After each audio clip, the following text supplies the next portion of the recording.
Chapter 196. After the headmaster spoke, these people did not seem to want Li Mu to compensate, nor did they investigate why he was always punished by the heavens. Li Mu felt relieved for himself, but at the same time he did not have to worry about Lu Hanyan anymore. Lu Hanyan's situation on Mount Baiyun was completely different from what Li Mu had expected. He had expected that the experience of Pure Yin would be more popular, but he did not expect it to be this popular. She had become the martial aunt of the younger generation in a flash. She received so many gifts that even Li Mu was envious. On Mount Baiyun, Lu Hanyan stuffed the golden armor talisman, the soft ice silkworm armor, and the Xianxia sword into Li Mu's hands. She said, "I have no use for these things in the school. You can have them." His own woman knew how to care for him. However, Li Mu still shook his head and said, "These are gifts from the peak masters. It is not good for me to take them." Lu Hanyan said, "Since they are gifts for me, I have the right to deal with them. I will not encounter any danger when I cultivate in the school. You are different. You have to deal with demons and ghosts all day long. I am worried." In order to reassure Lu Hanyan, Li Mu accepted the Fulu talisman and the soft ice armor. He left the Xianxia sword behind and said, "This sword seems to be very valuable. You should keep it with you. You just happen to lack a sword." The jade hairpin that Li Mu gave to Lu Hanyan was only a Xian-class magic weapon. The Xianxia sword was obviously a heaven-class weapon. Even Hyun Jinko felt the pinch when he gave it away. Li Mu took it away and he found out it would not be good. Lu Hanyan looked at the bai in Li Mu's hands and said unhappily, "You don't want the sword I gave you, but you want the one from Arrestor Li." Li Mu explained, "I've gotten used to using this sword. Besides, there's a sword spirit in it. The Xianxia sword is too precious. It's the treasure of the Fulu school. If I take it away and Taoist Hyun Jinko finds out, what would he think?"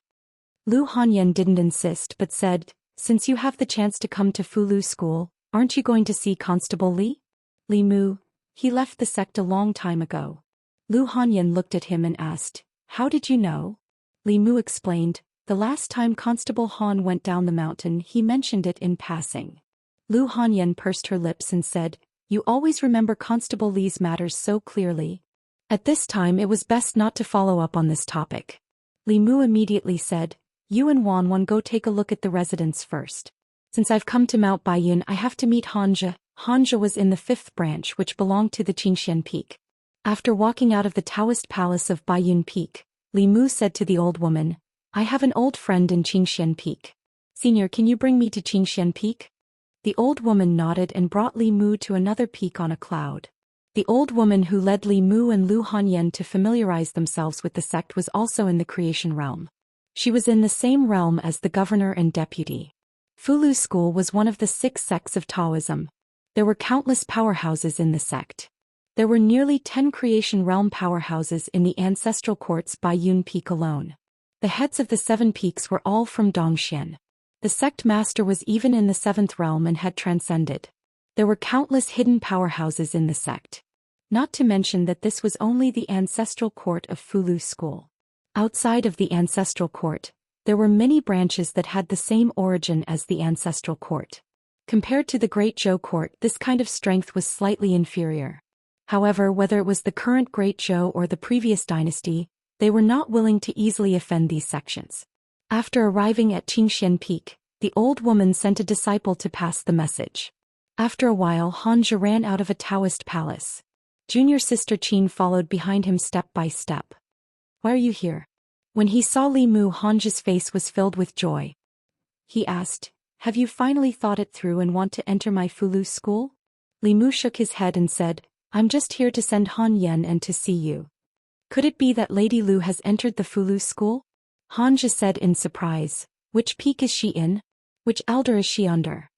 Li Mu said, "Baiyun Peak under Daoist Yuzenzi." "Yuzenzi." Hanja touched his chin and said doubtfully, "I've heard of the elders of Baiyun Peak. Where is the one called Yuzenzi?" Junior sister Qin opened her mouth in surprise and said, "Yuzenzi isn't the head of Baiyun Peak martial granduncle Yuzenzi?" Hanja finally realized something. He looked at Li Mu and asked in shock, "Lady Lu has become Yuzenzi's disciple?" Li Mu nodded. Hanja's face was filled with disbelief. "Then isn't she our martial aunt?" "In theory it is." Hanja was stunned for a while before he accepted this fact. Then he said, "So the rich woman they said you hooked up with is Lady Lu. In the end you still chose Lady Lu." He sighed and said, "Back then the three of us were the same. Now Li Si has Miss Meow Meow, you have Lady Lu, but by my side." Li Mu looked at junior sister Qin and said, "Isn't there junior sister Qin by your side?" Junior sister Qin's face turned red and she looked down at her feet. Speaking of this, Hanja was a little distressed. He said to junior sister Qin, "Senior brother Qin once said that he wanted me to supervise your cultivation. If you follow me like this every day, how can you have time to cultivate? Isn't this letting me down senior brother Qin's trust?" Junior sister Qin glared at him angrily and gritted her teeth. "I'll go cultivate now." Looking at junior sister Qin's back, Li Mu shook his head helplessly. The old woman glanced at Hanja with a strange look on her face. After all, they were friends. Li Mu couldn't bear to see him die alone. He reminded, "What I mean is, how about junior sister Qin be your Dao companion?" "I really haven't thought about this." Hanja shook his head and said, "Senior brother Qin asked me to take care of her. How can I be her Dao companion? Besides, even if I'm willing, junior sister Qin might not be willing." Li Mu said, "How do you know if she's willing or not if you don't ask?" Hanja was taken aback for a moment before he asked, "Can I ask that directly?" "Why not? Wouldn't it be too abrupt to ask directly? Don't tell me you guys usually ask directly." "What else?" Hanja's experience in love was blank. After hearing Li Mu's words, he seemed to understand something. He thought for a while and said, "Then I'll ask senior sister Zheng and see if she's willing." Li Mu changed his mind. Letting Hanja find a Dao companion was the greatest injustice to other people with normal EQ. Li Mu didn't plan to get involved in their affairs. In the next 2 days he accompanied Lu Hanyan to play for 2 days with Hanzhou and junior sister Qin. On the morning of the 3rd day he prepared to go down the mountain and return to the county capital. After all, he wasn't a disciple of the Fulu school. It wasn't good for him to stay here for long. There were other official matters at the yamen. On Baiyun Peak, Lu Hanyan held Li Mu's hand and said, "When I'm not by your side, you're not allowed to fool around outside. I'll let Xiao Bai watch over you." Li Mu promised, "Don't worry. Except for you, I won't even take a second look at other flowers and plants." Lu Hanyan hugged him and said, "I don't want to leave you." Li Mu kissed her forehead gently and said, "I'll come to see you soon." Although Li Mu also hoped that the two of them could dual cultivate every night, she obviously didn't want to hide behind Li Mu forever. With a pure Yin body, the guidance of a good teacher and the cultivation resources of the Fulu school, she could go further on the path of cultivation in the future. After bidding farewell to the reluctant Lu Hanyan, Li Mu rode the flying boat and watched her and Wan Wan standing on Baiyun Peak from afar. They eventually disappeared into the clouds. Chapter 197. Prefectural City. Li Mu pushed open the door and entered. The courtyard was extremely empty. Without Lu Hanyan and Wan Wan, the house instantly felt a little less lively. When they were here, Li Mu did not feel so strongly. After they left, Li Mu realized how important it was to have a mistress in the house. Benefactor. A white figure ran out from the inner courtyard. Li Mu bent down and touched Xiao Bai's head. He said, "You can turn back into your human form in the future." Considering Lu Hanyan's feelings, Xiao Bai appeared in her original form most of the time in front of Li Mu. In fact, Li Mu knew that she liked to turn into her human form, wear beautiful clothes and beautiful jewelry. Human beings were the most intelligent creatures. This was a tacit fact of all the races in this world. Therefore, no matter what kind of monster it was, the initial goal of cultivation was to turn into a human form. After Xiao Bai turned into her human form and put on her clothes, Li Mu said, "You can go and cultivate. I'll go and cook." Xiao Bai walked up and said, "I'll go with you. After I learn how to cook, I can cook for you myself." From the beginning, Xiao Bai was very clear about her position. She was here to repay Li Mu's kindness. Washing clothes, cooking, warming the bed and folding the quilt were all things she should do. Li Mu was actually not used to being served in all aspects. However, this habit of repaying kindness was rooted in the blood of the Heavenly Fox clan. Xiao Bai listened to him in everything except for these things. After a long time, Li Mu also let her be. In the evening, when Li Mu returned to his room, Xiao Bai had already warmed the quilt for him. When Li Mu walked into the room, she turned into her original form and folded the clothes and put them on the bed. She had just turned into her human form. Although her emotional intelligence was not as good as that of an adult human, she seemed to know that when she turned into her human form she could not sleep with Li Mu. Sister Lu would be unhappy. However, as long as she turned into her original form, it would be fine even if she was touched and hugged by her benefactor. When Li Mu woke up in the morning, Xiao Bai had already gotten up. She put the hot water on Li Mu's bed and said, "Benefactor, you can come for breakfast after you wash up." More than half a year ago, when Li Mu saved her from the hunters, he would never have thought that this would happen.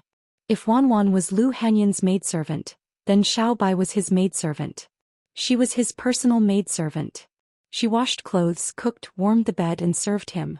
As long as she could think of it, Li Mu didn't have to worry about it. After breakfast, Xiao Bai took the initiative to clean up the dishes while Li Mu went to the county yamen. It had been a long time since the incident in Yang County. Li Mu had already chosen the reward from the county yamen, but the reward promised by the imperial court had not arrived. In the beginning, in order to eliminate Xiao Yu, the people of the old faction had offered the highest reward of heaven-grade fulu and heaven-grade elixirs. Later, Her Majesty the Empress personally issued a decree to exonerate Xiao Yu of her crimes. Naturally, the reward offered by the old faction was nullified. However, Li Mu had also played a big role in Xiao Yu's repentance. Moreover, without Li Mu's consent, the new faction had made him the ambassador of the Great Zhou's officialdom. They had promoted him everywhere in the 36 counties to attract the hearts of the people and gather the public opinion. No matter what, they had to pay the endorsement fee, right? This was only the incident in Yang County. After that, Li Mu fought with Chu Jiang of Gozhouxian and was seriously injured. He saved tens of thousands of people in the North County and saved tens of thousands of lives. At the same time, he also prevented an extremely vicious incident from happening for the North County and the Imperial Court. He had made an unparalleled contribution. If Chu Jiang of Gozhouxian's plan succeeded, it would definitely cause waves in the 36 counties and even shake the status of the current empress. With such a contribution, Li Mu was worried for the empress. What reward would she give him?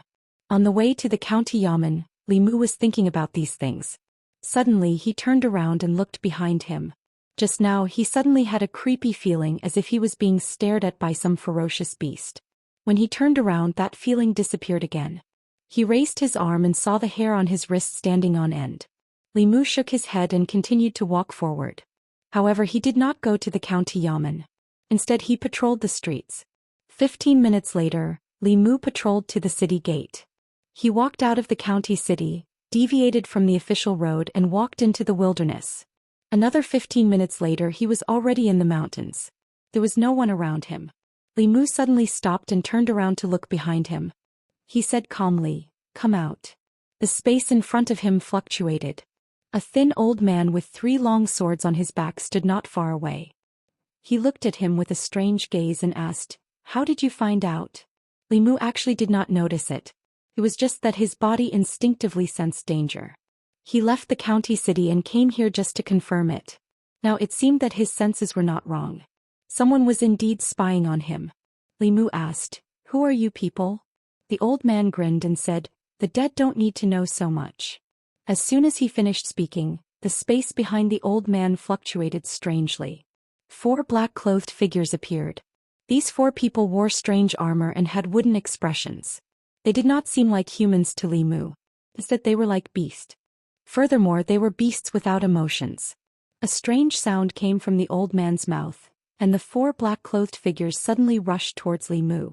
The 4 of them were so fast that they even left afterimages where they stood. This speed had already surpassed that of ordinary cultivators with remarkable abilities. These 4 people did not seem to have any intelligence. Other than being fast, their attacks were very simple.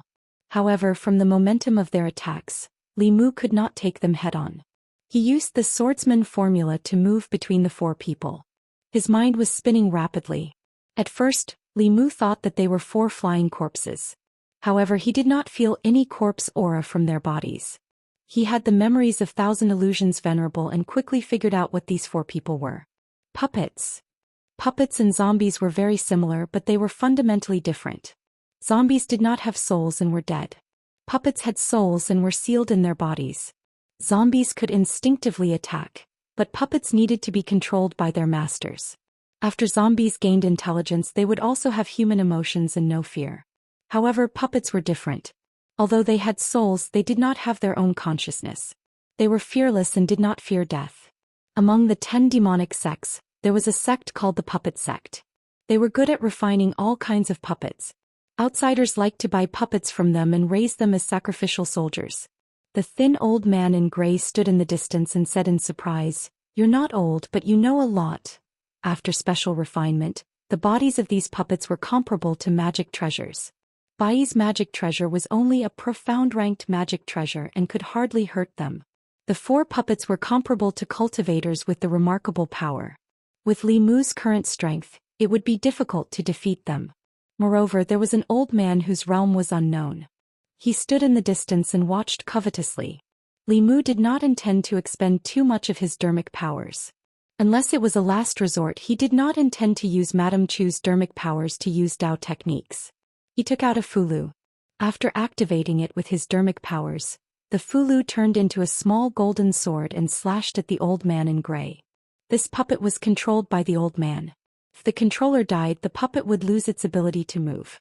Li Mu had obtained this talisman from robbing the county government's treasure vault. Its power was roughly equivalent to a strike from a Destiny Realm expert and could kill enemies below the 5th realm. This was Li Mu's test of the old man's strength. High-level sword talisman. The old man did not expect that a small constable from the North County would have such a treasure. The sword talisman was very fast and very agile. He dodged a few times, but the small golden sword still chased after him.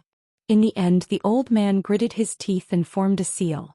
When the small sword caught up, he hit his chest and spat out a mouthful of blood.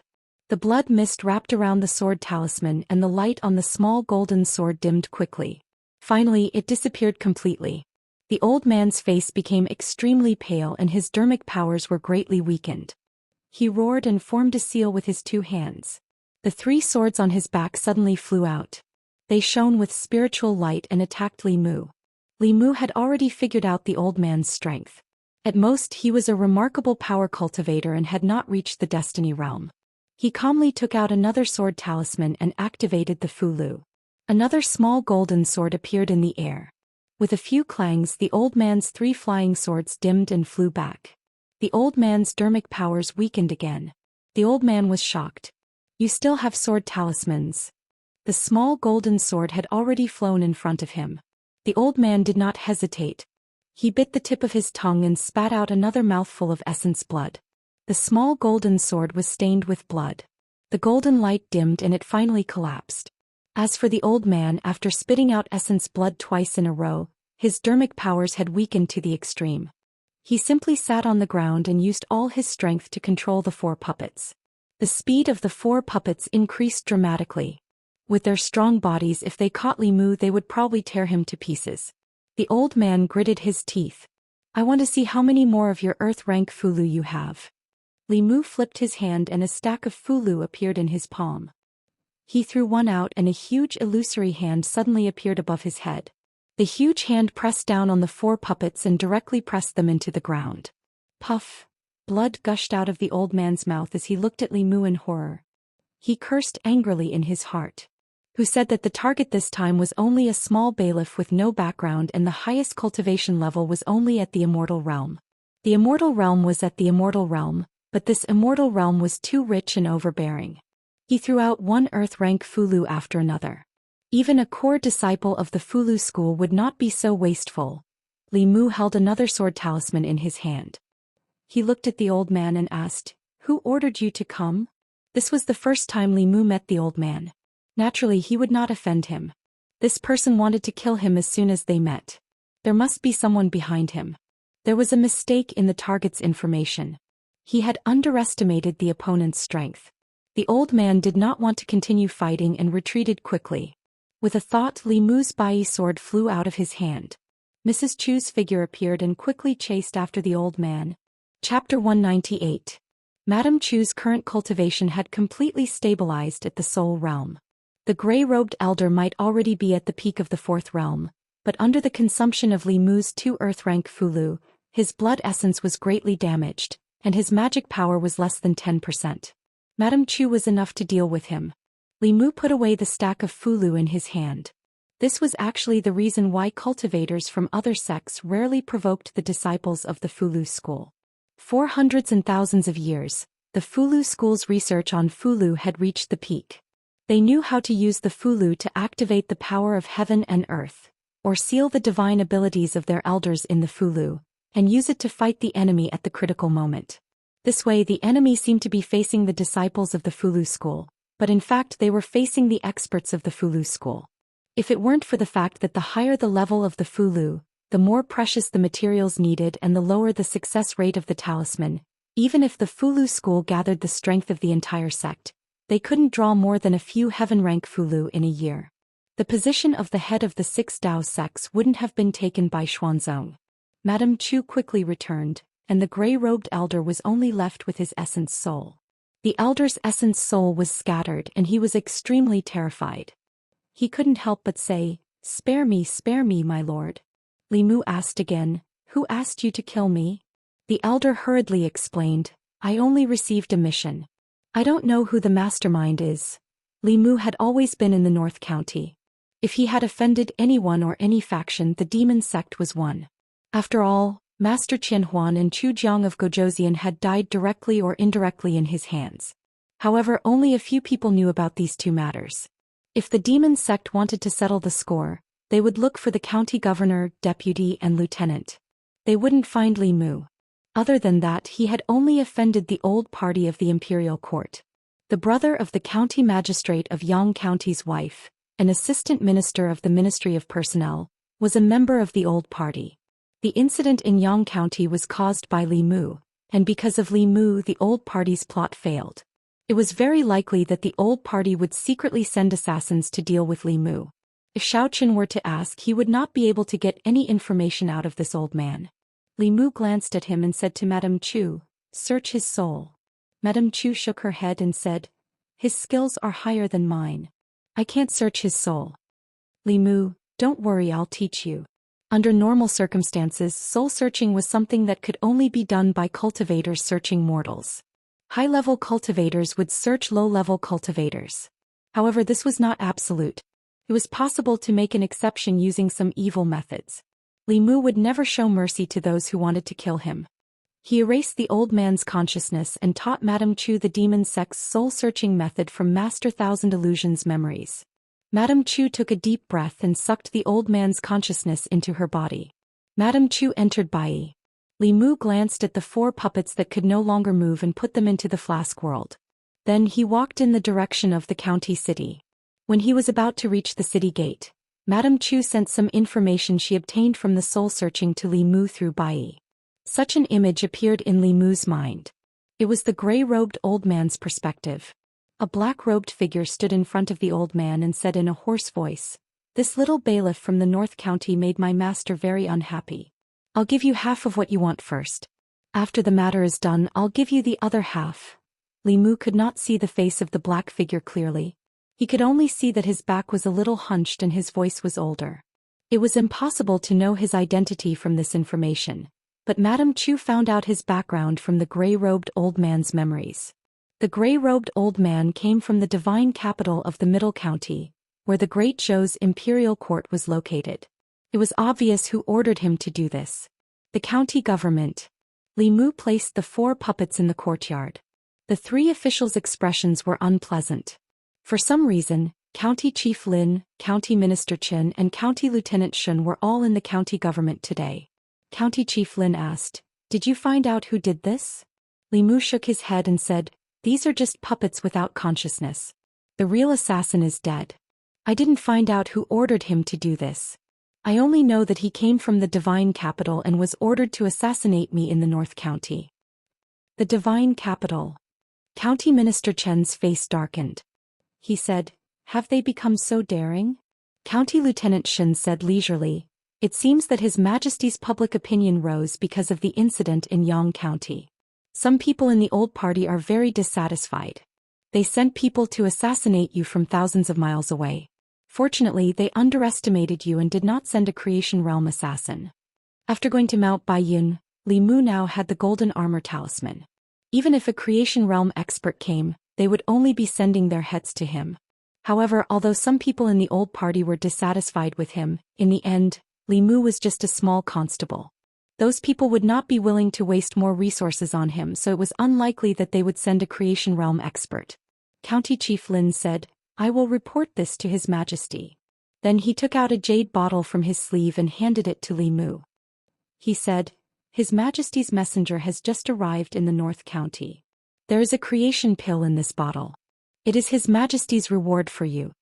Li Mu had seen the name creation pill several times in various ancient books. This pill was of the upper grade of the heaven class. It took the creation of heaven and earth and could bring the dead back to life. No matter how serious the injury was, whether it was the body, the soul, or the primordial spirit, as long as there was still a breath left, this pill could heal all injuries in the body and the primordial spirit. It was one of the top pills. Having this pill was equivalent to having a second life. If Li Mu had this pill back then, Xiao Bai's grandmother would not have left her. However, even though this pill had heaven-defying effects, the materials used to make this pill were extremely rare. Many of the treasures couldn't be found in the ancestral state. Some grew in the ghost region of Yudu, some grew in the country of demons, and some grew in the depths of the four seas. There were also some unique items that could only be found in other continents. It took a lot of effort and cost to gather all of them. Not only were the materials hard to gather, but the difficulty of making this pill was also very high. It was already very rare for the top alchemy masters of the Danding sect to succeed once in 10 attempts. Due to various reasons, the creation pill was very rare. It was not an exaggeration to say that it was a priceless treasure. Li Mu had only heard of it in books. He had never seen it before. He eagerly opened the jade bottle. A refreshing medicinal fragrance overflowed from the bottle. Li Mu noticed that County Governor Lin and the other two involuntarily swallowed their saliva. Li Mu immediately put it into the flask heaven's space. This creation pill was the most precious thing he had at the moment. Li Mu felt that it was a loss to let them take a whiff of the pill's fragrance. Her Majesty was indeed generous. She had rewarded him with a creation pill for the incident in Yang County. What he had done for the county city was 1,000 times more valuable than what he had done for Yang County. What would she reward him with? Li Mu thought about it and realized that with his knowledge he could not imagine it at all. He looked at County Governor Lin, waiting for him to reveal the answer. County Governor Lin felt uncomfortable under his gaze. He asked, "Is there something on my face?" "No." "Then why are you staring at me?" Li Mu asked. "Didn't Her Majesty reward me for the incident in Chujiang of Gozhouzian?" County Governor Lin was surprised. "Didn't she already reward you with a creation pill?" Li Mu was surprised. "Isn't the creation pill due to Yang County's contribution?" Yang County. County Governor Lin realized that Li Mu had made 2 great contributions in a short period of time. He explained, "This creation pill is Her Majesty's reward for saving tens of thousands of people in the county city. Her Majesty also has another reward for Yang County." Li Mu had thought that Her Majesty the Empress was shrewd enough to want to reward him with both merits. Now, it looked like he had been narrow-minded and had underestimated Her Majesty the Empress's breadth of mind. He asked expectantly, "What's the other reward? Heaven-grade Fulu or heaven-grade magic treasure?" "Neither." County Governor Lin shook his head. He looked at Li Mu and said, "Congratulations, Li Mu. You're going to be promoted." Promoted? Li Mu was stunned. He had been in the county government for 2 or 3 months and had been promoted from a small constable to a chief constable. In the county government, only 3 officials were above him. He said in disbelief, "Her Majesty wants me to be a county governor? In your dreams. You've never been to the academy and you want to be an official." County Governor Shin glanced at him and said, "Her Majesty wants you to go to Shindu and be the chief constable of the county government." Shindu was the county city of Zhou County and also the capital of the Great Zhou. The county government's jurisdiction was within Shindu. It was smaller than the county government in North County. The county government was in charge of 13 counties in North County. The county government was only in charge of matters within Shindu. In this way, Li Mu was not promoted. He was demoted. However, the rank of an official was different in the capital. The chief constable of the county government was not lower than the county magistrate of Xianxia. The problem was that Li Mu did not want to go so far away. In the county government he could visit Lu Hanyan once a month. If he went to Shindu he might not even see her once in half a year. Furthermore, Xindu was the base of the old party. He was far away in North County and they dared to send assassins. If he went to Zhou County, wouldn't those people eat him alive? County Governor Lin seemed to see his worry. He said, "You're not worried about your safety. They only dare to use some tricks because you're far away in North County. When they're in front of Her Majesty, they don't dare to act rashly. They're afraid that Her Majesty will have something on them." Li Mu was not worried about his safety. Unless they sent a cultivator of the sixth realm, Li Mu would be able to kill one of them. The problem was that this was not in his plans for the future. Xindu was a place of trouble. Li Mu was unfamiliar with the place. Although there might be more opportunities and cultivation resources, there would be more danger. He did not want to be involved in the political struggle between the old party and the new party. Li Mu looked at County Governor Lin and asked, "Can I not go?" County Governor Lin sighed and said, "In life there are many things that are beyond one's control. Whether you're willing or not, you can't change the fact that you're already Her Majesty's man. The old party has already noticed you. Even if you don't go to Xindu, trouble will follow." Chapter 199. Li Mu had already realized that life was out of one's control. As a constable, it was his duty to punish the evildoers, protect the people and uphold justice. His position was against the dark forces. Even though he had no intention of getting involved, what he did went against the interests of the old party. Even if he was no longer a constable, he could not change this fact. County Chief Lin looked at Li Mu and asked, "Why? Do you regret it?" It was impossible for him to regret it. Li Mu said calmly, "There are things a man can do and things a man can't do. As an official of Great Zhou, it is my duty to get rid of evildoers for the people. What's there to regret?" County Chief Lin said, "You don't regret offending the old party?" Li Mu laughed coldly, "I'm not even afraid of offending the heavens and earth. What's a mere old party to me?" Even though Li Mu had not been in this world for long, he had been through a lot. He had killed the elders of the demon sect and tricked Chu Jiang Shaowang. He did not want to cause trouble, but he was not afraid of it. He just did not want to go to Xindu.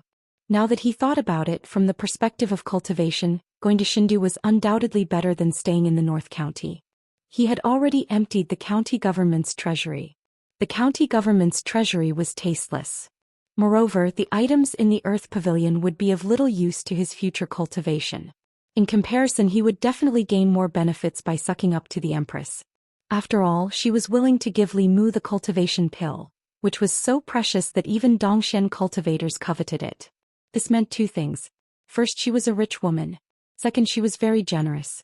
No one knew better than Li Mu how good it was to be a generous and rich woman. Before he met Lu Hanyan, he ate plain porridge and pickled vegetables. After he met Lu Hanyan, there were at least 4 dishes and 1 soup on the table. He wore good silk clothes and lived in a big house. He never had to worry about money. If he could become the Empress's confidant, he would be able to save at least a few decades of struggle on the path of cultivation. Lu Hanyan already had a master who was at the peak of Zhou Xian. In this year, her cultivation speed would definitely increase rapidly. After a year, it was inevitable that she would surpass Li Mu, which made him feel even more pressure. Lu Hanyan didn't want to be Li Mu's caged bird and be protected by him all the time. Li Mu also didn't want to hide behind his woman all the time. Occasionally, being behind her was a couple's romance, but being behind her all the time meant that he was living off her. Moreover, although the purpose of the struggle between the new and old parties was for power, at least Her Majesty truly cared about the people and the public opinion. From the incident in Yang County, one could see the difference between the new and old parties. In order to obtain psychokinesis and gain the love and respect of the people, Li Mu also needed to stand on the side of the people. Speaking of which, he was indeed on the Empress side. After listing so many benefits, Li Mu finally realized that this was a rare opportunity for him. After carefully analyzing the pros and cons, Li Mu quickly made a decision. Not only did he have to stand on the Empress side, but he also had to work hard to become her confidant. First, it was to carry out justice in his heart. Second, it was to save a few decades of struggle. No one could resist the temptation of saving a few decades of struggle. As expected of someone who dares to curse the heavens and earth. County Governor Lin looked at Li Mu with gratification and said, "I will report the assassination attempt of the old party to Her Majesty. She will probably send someone to escort you to Xindu. Once you're there, those people won't dare to act rashly." Before that, you don't have to come to the county government anymore. Take care of the matters before you leave. Before leaving Bei County, Li Mu's first thing to do was naturally to go to Baiyun Mountain again and tell Lu Hanyan about this matter. Baiyun Mountain. After parting for 3 days, Lu Hanyan couldn't believe her eyes when she saw Li Mu again. She ran to Li Mu's side and said in shock, "Why are you here so soon?" Li Mu held her hand and said, "I missed you." Lu Hanyan looked at the people in the hall and blushed. She said softly, "Senior brothers and sisters are still here." The elders in the hall looked up at the sky at the same time. She pulled Li Mu to a corner. Although her face was full of joy, she still scolded, "You can't do this in the future. Both of us have to work hard to cultivate." Li Mu sighed, "Even if I want to come in the future, I won't be able to come often." Lu Hanyan immediately became nervous and asked, "Why?" Li Mu said, "I'm going to be transferred to Shendu soon." Lu Hanyan was stunned. She asked, "You're going to Shendu?" Li Mu nodded and said, "His Majesty wants me to be the constable of the government office." He then looked at Lu Hanyan and said, "If you don't want me to go, I won't go." Lu Hanyan asked, "Isn't that going against the imperial edict?" Li Mu hugged her and said, "For you, going against the imperial edict is nothing. At most, I won't be a constable anymore." Lu Hanyan smiled and then asked, "Do you want to go?" After careful consideration, Li Mu decided that going to Shendu was more beneficial than harmful for him. He sighed and said, "If I go to Shendu, I won't be able to come and see you often. It's okay. In this year, I'll be in seclusion with Master most of the time.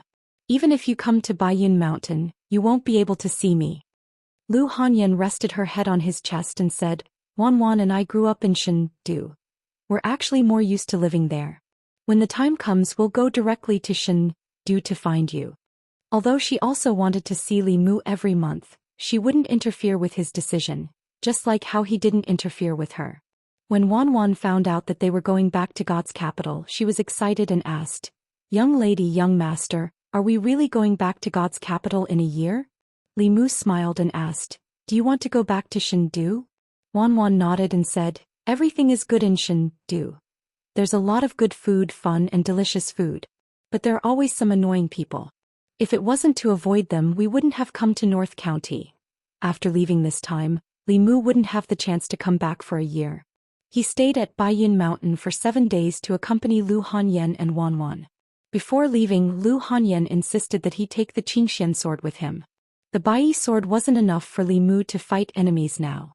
If it wasn't for Madame Chu's control, this sword wouldn't be enough to deal with a 4th realm cultivator. The Xianxia sword was a heaven-tier Dharma treasure. The puppets that the Bai sword couldn't break were no different from tofu in front of the Xianxia sword. He wondered how powerful the sword rain released by the Xianxia sword with the help of the Demon Slayer protection art would be. Li Mu temporarily guarded the Xianxia sword in the flask space. He would only use it when facing an undefeatable enemy. Li Mu couldn't come back in a short time after leaving North County. He still had to say goodbye to some people. He came to the White Demon King's cave abode and only saw the Green Bull Demon. The Green Bull Demon shook his head and said, "The Demon King, Madame Chu and 2 young ladies left North County 3 days ago for Yunzhong County. They might not come back until a month later." Li Mu didn't see their family. He asked the Green Bull Demon to pass on the message.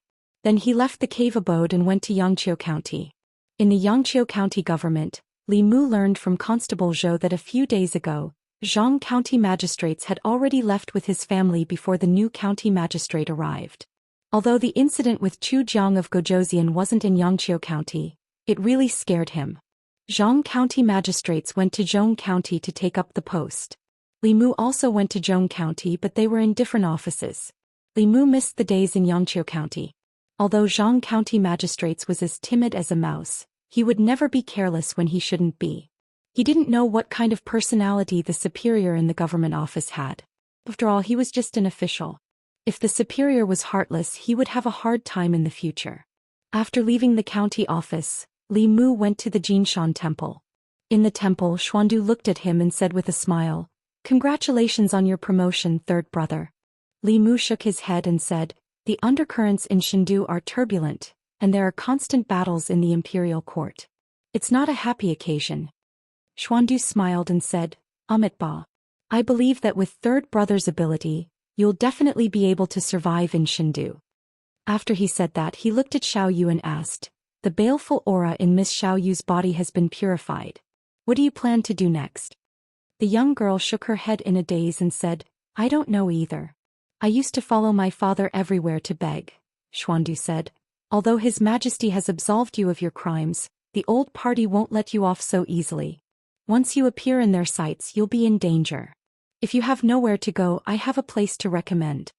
Xiao Yu asked, what place? Xuandu said, in the northwest of Zhou continent, there's a place that's shrouded in yin energy and ghost fog all year round. It's called Yudu, a country among ghosts. Countless yin spirits and ghosts live there. You'll feel more at ease there. Furthermore, the environment there is more beneficial for your cultivation. Li Mu wasn't unfamiliar with the name Yudu. The haunted house he and Lu Hanyan had opened in Yangqiu County was called Yudu. After Zhao Yang's death and Lin Wan's revenge, the place she went to was also Yudu. After careful consideration, Xiao Yu decided to listen to Xuandu and head to Yudu. Before she left, she knelt on the ground and kowtowed several times to Li Mu and Xuandu. She said, thank you, benefactor. Thank you, master. Xuandu put his palms together and said, I hope you can be kind to others in the future and don't harm the world. Xiao Yu stood up and nodded. Xiao Yu will remember. Actually, Li Mu had wanted to bring Xiao Yu with him. However, after the incident in Yang County, everyone thought that her soul had dispersed. If she appeared in Shindu and attracted the attention of people with ulterior motives, she would attract huge trouble. Shindu wasn't North County. There were countless strong practitioners there, and a fifth realm ghost had no right to protect herself.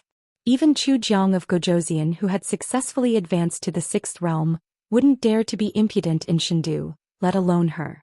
Secondly, Li Mu and Lu Hanyan had promised that in this year, other than Xiao Bai, there wouldn't be any other woman, female ghost, female demon, or any other creature with female characteristics around him for a long time.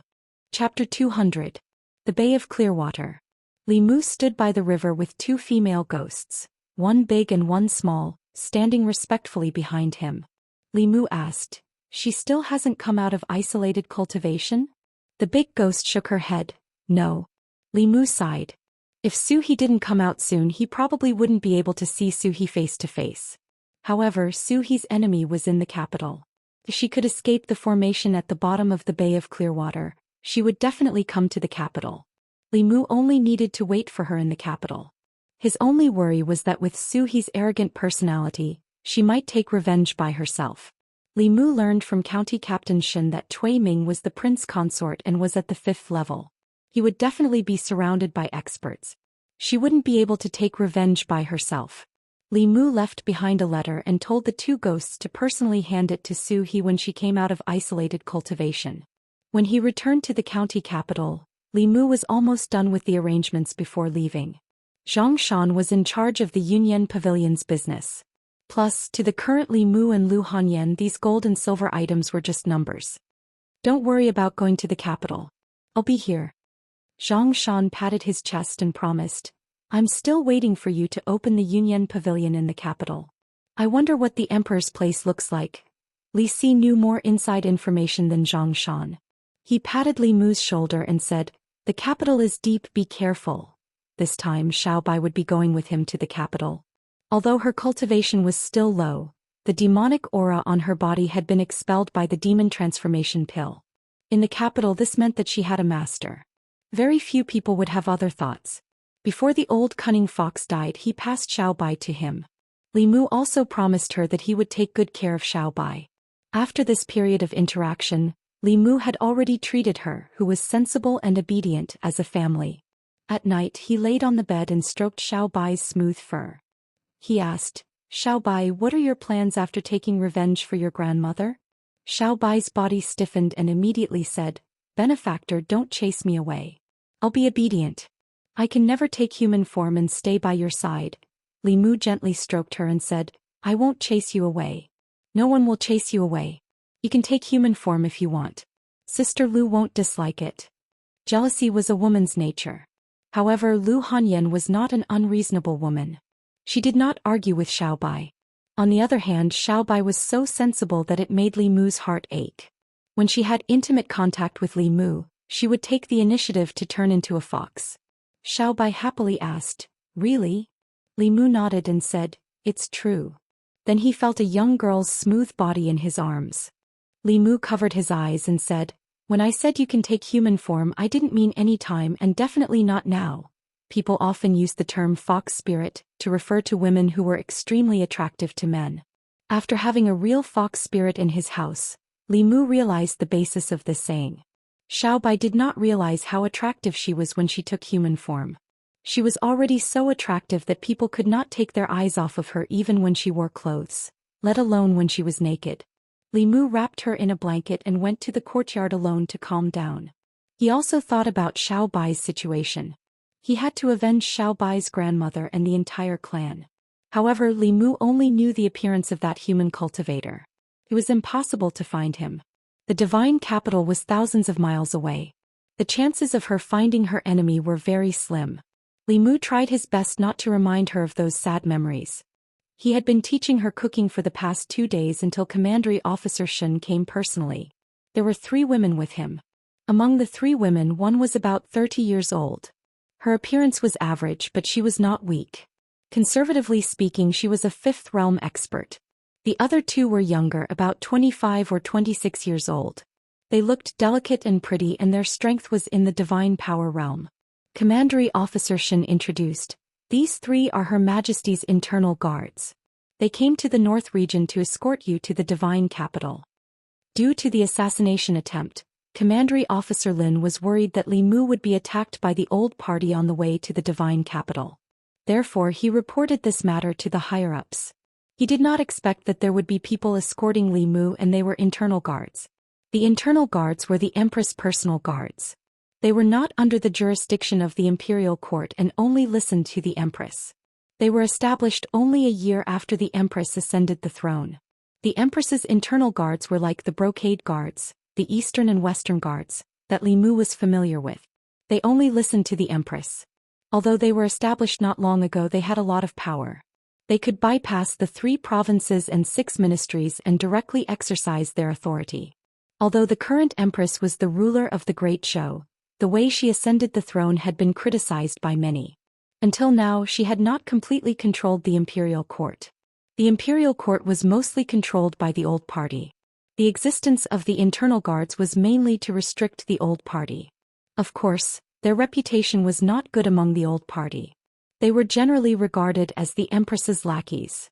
Among the 3 internal guards, the older woman looked at Li Mu and said in surprise, "He's so young." Commandery Officer Shen saluted her and said, "He's Li Mu. I'll leave this trip to the divine capital to you." The woman said, "We're just following orders. There's no need to be polite." Then she looked at Li Mu and said, "When are we leaving?" Li Mu said, "Wait a moment." In the past 2 days he had packed everything that needed to be packed. After some final tidying up, they could leave. 2 hours later, Li Mu boarded a luxurious flying boat under the escort of the 3 officers of the North County and the constables of the county government. He waved at them, and the flying boat soared into the sky and streaked across the horizon. The North County was thousands of miles away from the divine capital. Although the flying boat was fast, it would still take a few days to reach the divine capital. Even a creation realm cultivator would overdraw their magic power if they used a magic item for a long time. In the past few days they were not constantly on the road. Often, after flying for a few hours, they would land in a city below to rest. At night they would find an inn to stay for the night. In the morning, after having breakfast in a county town in the Jiangyin County, they set off again. Li Mu boarded the flying boat and sat down cross-legged. He held the spiritual jade in his hand and closed his eyes, beginning to cultivate his qi. A single man and a single woman in a boat. He always remembered his promise to Lu Hanyan. He tried his best not to look at the flowers and plants outside. 3 days had already passed, yet Li Mu actually hadn't taken the initiative to speak a single word to them. The charming woman with a cultivation at the creation realm finally couldn't restrain herself and asked Li Mu, "Are you afraid that we'll eat you?" Li Mu opened his eyes and realized that the woman was talking to him. A question mark appeared on his face. The charming woman said, "If you don't speak, I will think that you are mute." Li Mu put away the spiritual jade and scratched his head. He asked, "Are we almost at the divine capital?" There is still half a day. Seeing that Li Mu finally spoke, the woman glanced at him and looked at Xiao Bai in Li Mu's arms. She asked, "Is this your spirit pet?" Li Mu shook his head. "No." The woman said in surprise, "Is she your wife?" Li Mu shook his head again. "No." The woman glanced at Xiao Bai and reminded Li Mu, "The divine capital is chaotic. A transformed fox demon can be sold for a high price. If you care about her, keep an eye on her." Li Mu cupped his fists. "Thank you for the reminder." The woman asked, "You are Li Mu, right?" Li Mu nodded. The woman looked at him with admiration. "You have such courage at such a young age. Not bad. I hope that when you reach the divine capital, you will not let His Majesty down. You will not forget your original intention and be a good official. Don't be like your predecessor, the predecessor before that, the predecessor before that." Li Mu was confused. "What happened to those people?" The woman said, "One is dead, one is crippled, and one is blind." Li Mu was stunned for a moment and made a prompt decision. "Turn around." Although Li Mu still wanted to go back to the north region, the flying boat still reached the divine capital on time. 10 miles away from the city wall, the woman controlled the boat to land. She said, "You are not allowed to fly within 10 miles of the divine capital. Walk in from here." From 10 miles away, Li Mu saw a black line on the endless plain. It gave him a strong sense of pressure. It was the city wall of the divine capital that was several hundred feet tall. The closer one got to the city wall, the more oppressive it felt. The towering city wall stood tall. When one stood below the city wall and looked up, one would feel a sense of inferiority. Xiao Bai in Li Mu's arms unconsciously lowered her head. The charming woman glanced at Li Mu and said, "Let's go." Through the deep city gate, what entered their eyes was an extremely wide street. It was more than 4 times wider than the North Region main street. The street was full of people and there were rows upon rows of shops on both sides. There was an endless stream of shouting. Standing in the middle of the street, Li Mu truly understood the weight of the 2 words, divine capital. The charming woman said, "Let's go. I'll send you to the government office. Our mission this time will be complete." After sending Li Mu to a government office, when Li Mu looked back, the 3 figures had disappeared. Li Mu looked up and walked up the stairs. 2 bailiffs stretched out their hands and asked, "Who are you?" Li Mu took out his appointment order. After the 2 read it, they looked at each other. When they looked at Li Mu again, pity appeared in their eyes. One of the bailiffs said, "So it's the new constable Li. Come in, I'll take you to see the commandant." The Divine Capital Government Office had 3 officers. They were the Divine Capital Magistrate, the Divine Capital Minister, and the Divine Capital Commandant. The bailiffs in the government office were all managed by the Divine Capital Commandant. This person was also Li Mu's immediate superior. This person's temperament and way of doing things were closely related to whether Li Mu would have a good time in the government office in the future. The bailiff brought Li Mu to a side hall. He knocked on the door and walked in saying, "Commandant, this is the new Constable Li of the government office." Li Mu stepped into the side hall and looked up. When he saw the man sitting in the hall, he opened his mouth and said in shock, "Sir Zhang." Zhang County Magistrates opened his eyes wide and said in shock, "Li Mu, why is it you?" Chapter 201. In the side hall of the Yamen in Luoyang, Zhang County Magistrates poured a cup of tea for Li Mu and asked in surprise, "Why are you in Luoyang?" Li Mu replied, "I was transferred here because of the Chujiang of Gojouzian incident." He looked at Zhang County Magistrates and asked, "Sir, how did you become a Shindu commandant? I remember that you were transferred to a county in Zhongjuan to be a county magistrate. It's a long story."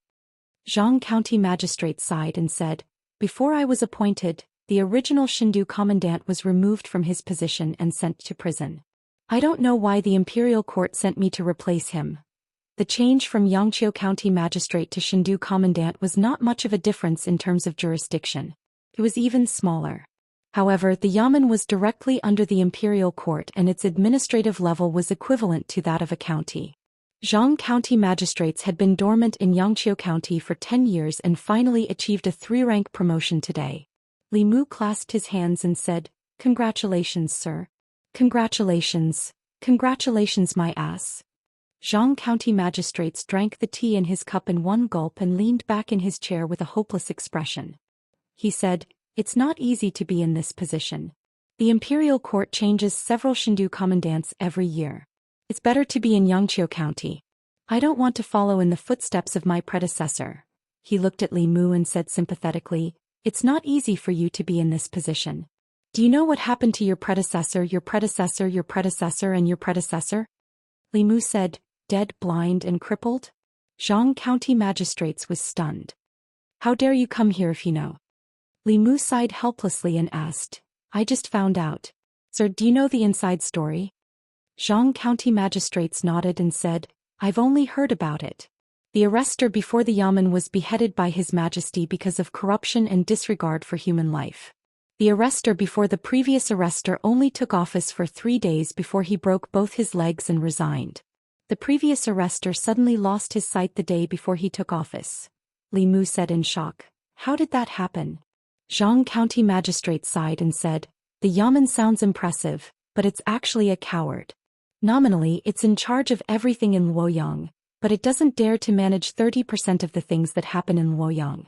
The Yamen can't handle 30% of the things that happen in Luoyang. If they make a slight mistake, not only will they lose their position, they won't be able to keep it, their heads won't be able to keep it. If Li Mu had known that his predecessors all ended up like this, he wouldn't have come to this damned place even if he was beaten to death. Now he had already boasted to Lu Hanyan and Wanwan that he would make a name for himself in Fairy's capital in a year's time and bring them to Fairy's capital in a grand manner. It was too late to run away now. Zhang County magistrates looked at Li Mu and said, in short, you have to be careful when you work here. Don't cause any trouble. Li Mu shook his head and asked, Sir, do I look like someone who would cause trouble? Li Mu was a little depressed about the previous arrestor's fates. However, he had encountered more than just bad things in Luoyang this time.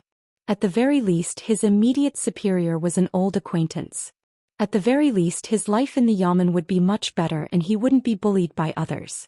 Before Li Mu came here, he was still worried that he would be assigned to work under someone from the old party. Now he could rest assured. Li Mu carried Xiao Bai and walked out of the side hall. The arrestor from before came up and said, Arrestor Li, I'll take you to your place. The Yamen was very big. As an arrestor, Li Mu had his own private residence in the Yamen in Luoyang. The arrestor led Li Mu through a few moon gates and brought him to a small courtyard. He said, this is where you'll be staying. Your subordinates have already cleaned it up for you. Regardless of how the job of arrestor in the Yamen was, at least the treatment was much better than in the county Yamen. Although there was only one room and the courtyard was very narrow, at least they didn't have to squeeze with many people. It was enough for Li Mu and Xiao Bai. This time he came to Luoyang with a lot of banknotes. But it was obviously more convenient and safer to live in the Yamen than outside. When he had a firm foothold in Luoyang, he would buy a house in the city and wait for Lu Hanyan and Wanwan to come. The arrestor helped Li Mu put the bundle into the room and gave him the key. He said, the bedding on the bed is old. If you don't like it, I'll throw it away for you. You can go to the tailor shop on the street and buy a new one. Li Mu wasn't used to using things used by strangers. He said, then throw it away. The arrestor carried the bedding and ran out quickly. After a while he came back huffing and puffing. He asked, Arrestor Li, do you have any other orders? This arrestor was quite perceptive. From his accent, Li Mu guessed that he was born and raised in Luoyang. He had just arrived in Luoyang and wasn't familiar with everything. He needed someone who was familiar with this place. Li Mu looked at him and asked, what's your name? The arrestor said, I'm Wang Wu. Li Mu continued to ask, Wang Wu, how long have you been in the Yamen? Wang Wu smiled and said, I grew up in Luoyang. 5 years ago I replaced my father and came to the Yamen. Li Mu said, then you should be very familiar with Luoyang. Wang Wu said embarrassedly, I'm not bragging, but in Luoyang, I can find any place you want even if I close my eyes. That's good. Li Mu said, this is my first time in Luoyang. Show me around and buy some daily necessities. Wang Wu immediately agreed. He walked in front of Li Mu. When they left the Yamen they met several arrestors. Wang Wu walked up and said to them, this is Arrestor Li, the new one in the Yamen. Several of them immediately saluted Li Mu and said, greetings, Arrestor Li. Only a middle-aged arrestor with a long face only glanced at Li Mu before he turned his head and stood to the side with his knife. When they walked out of the Yamen, Wang Wu took the initiative to say, that's Deputy Arrestor Sunday originally, Everyone thought that after the previous arrestor resigned he should be the next arrestor. Now that you've come to the yamen he might be a little dissatisfied but he'll be fine after a while. Li Mu pursed his lips and said, who would dare to fight for this lousy job? If he's willing I'll trade with him. Wang Wu said in surprise, does Arrestor Li also know that this isn't a good job? Li Mu said, you all know, right? Wang Wu chuckled and said, the arrestors in the yamen have changed 3 times in 2 months. Everyone has seen it. Only Deputy Arrestor Sun is stubborn. He's only thinking about 5 times the salary. But he has to be alive to earn this salary, but he also has to be alive to spend it. Li Mu said, it seems that you know the previous arrestors very well. Tell me, why did they leave their posts? Wang Wu said, this constable before that was because he stood on the wrong side. He stood on the side of the old party, shielded the old party members, took bribes, bent the law and disregarded human life. After the internal guards found out, he was sentenced to be executed. Wang Wu had been in the yamen all this time, so he knew more inside information than Lord Zhang, who had just arrived. Li Mu asked again, what about the other 2? Wang Wu said, as for the other 2, one of them fell down 3 days after his appointment, shattering his leg bones. The other one blinded his own eyes the day before his appointment. The next one will be you. Wang Wu looked around and whispered to Li Mu, I've heard of your deeds of cursing the heavens and cursing the earth. I admire you a lot, but I have to remind you that Luoyang is different from the outside world. The new party and the old party are not as simple as you think. If Arrestor Li doesn't want to follow in the footsteps of the previous arrestors, you have to be very careful. Isn't it comfortable to go shopping and drink tea every day? If you see some things, just pretend you didn't see them. After all, there are so many yamens in Luoyang. The more you do, the more mistakes you make. It's good to not do it. Li Mu glanced at him and said, you see it clearly. Wang Wu sighed and said, only you. If it were someone else, I wouldn't have said so much to him. Wang Wu tried his best to persuade Li Mu, and Li Mu kept it in mind. No wonder he could stay in the yamen for so long. His awareness was even better than Lord Zhang's. Since it was not easy to see through the new party and the old party, he would not look at it anymore. As a small official in Luoyang, he only needed to do his job well. The 2 of them walked on the street. Someone rode on a horse on the street, causing the people to panic. Wang Wu hurriedly pulled Li Mu to the side to hide. Even Yangqiu County and North County did not allow horses on the street. Li Mu asked Wang Wu, are horses allowed on the streets of Luoyang? No. Wang Wu shook his head and said, Arrestor Li will know about these things in the future. An old woman dodged in a hurry and fell to the ground. The passers-by hurriedly walked past her, but no one helped her. Li Mu walked over and helped the old woman up. He asked, are you all right? The old woman shook her head and said, I'm fine. Thank you, young man. After helping the old woman sit on the side of the road to rest, Li Mu and Wang Wu continued forward. Li Mu sighed and said, is this really Luoyang? You can't blame them. Wang Wu shook his head and said, a few months ago someone helped an old woman up on the street and was accused by the old woman. Later the case was reported to the yamen. At that time the captain sentenced the person who helped the old woman to 20 strokes of the cane and fined a lot of silver. Now that something like this has happened, everyone is afraid. Wang Wu said, I know Arrestor Li is from North County, but Luoyang is different from North County. You might not be used to it at first, but after seeing it more, you won't find it strange. Li Mu asked, does His Majesty not care about this? Wang Wu shook his head and said, His Majesty is in charge of the affairs of the 36 counties. He doesn't have the time to care about this. If Arrestor Li doesn't want to offend the old party or the new party, then just turn a blind eye. Or just close both eyes. Li Mu originally thought that Yangqiu County was a special case. After all, Yangqiu County and County still had justice and justice. Luoyang was the capital of Great Zhou, so there must be more order. Now it seemed that Yangqiu County and County were special cases. Soon Wang Wu took him to a tailor shop. In this shop, in addition to tailoring clothes for people, there were also ready-made bedding for sale. Chapter 202. In the tailor shop, a young worker put the bedding Li Mu had chosen into a special cloth bag and said, It's 1 tael and 6 coins. Wang Wu said, We're old friends. Let's make it cheaper. The fat innkeeper smiled and said, This is the new cotton this year. This guest also chose the best satin. For the sake of the constable, I'll give you 1 tael and 5 coins. What do you think? There would be many places where Wang Wu could be of use in the future. Li Mu tossed him an ingot of silver and said, "Keep the rest. Put it in the yamen and buy some wine for your brothers." Wang Wu took the silver and weighed it in his hand. It was at least 2 taels. The remaining money was equivalent to 2 months of his salary. Delighted, he said, "Thank you, boss." Seeing Wang Wu haggling with the innkeeper, Li Mu walked to the tailor shop and looked at the bustling crowd on the street. The salary of the constables in Luoyang capital was much higher than in Yangqiu County and the county capital. However, the cost of living in Luoyang capital was higher. With their meager salary, their lives must be tight. The cultivators in the yamen had other subsidies from the imperial court. Ordinary people like Wang Wu could only live on their salary. Although there were many cultivators in both the county and the city yamen, most of them were ordinary constables.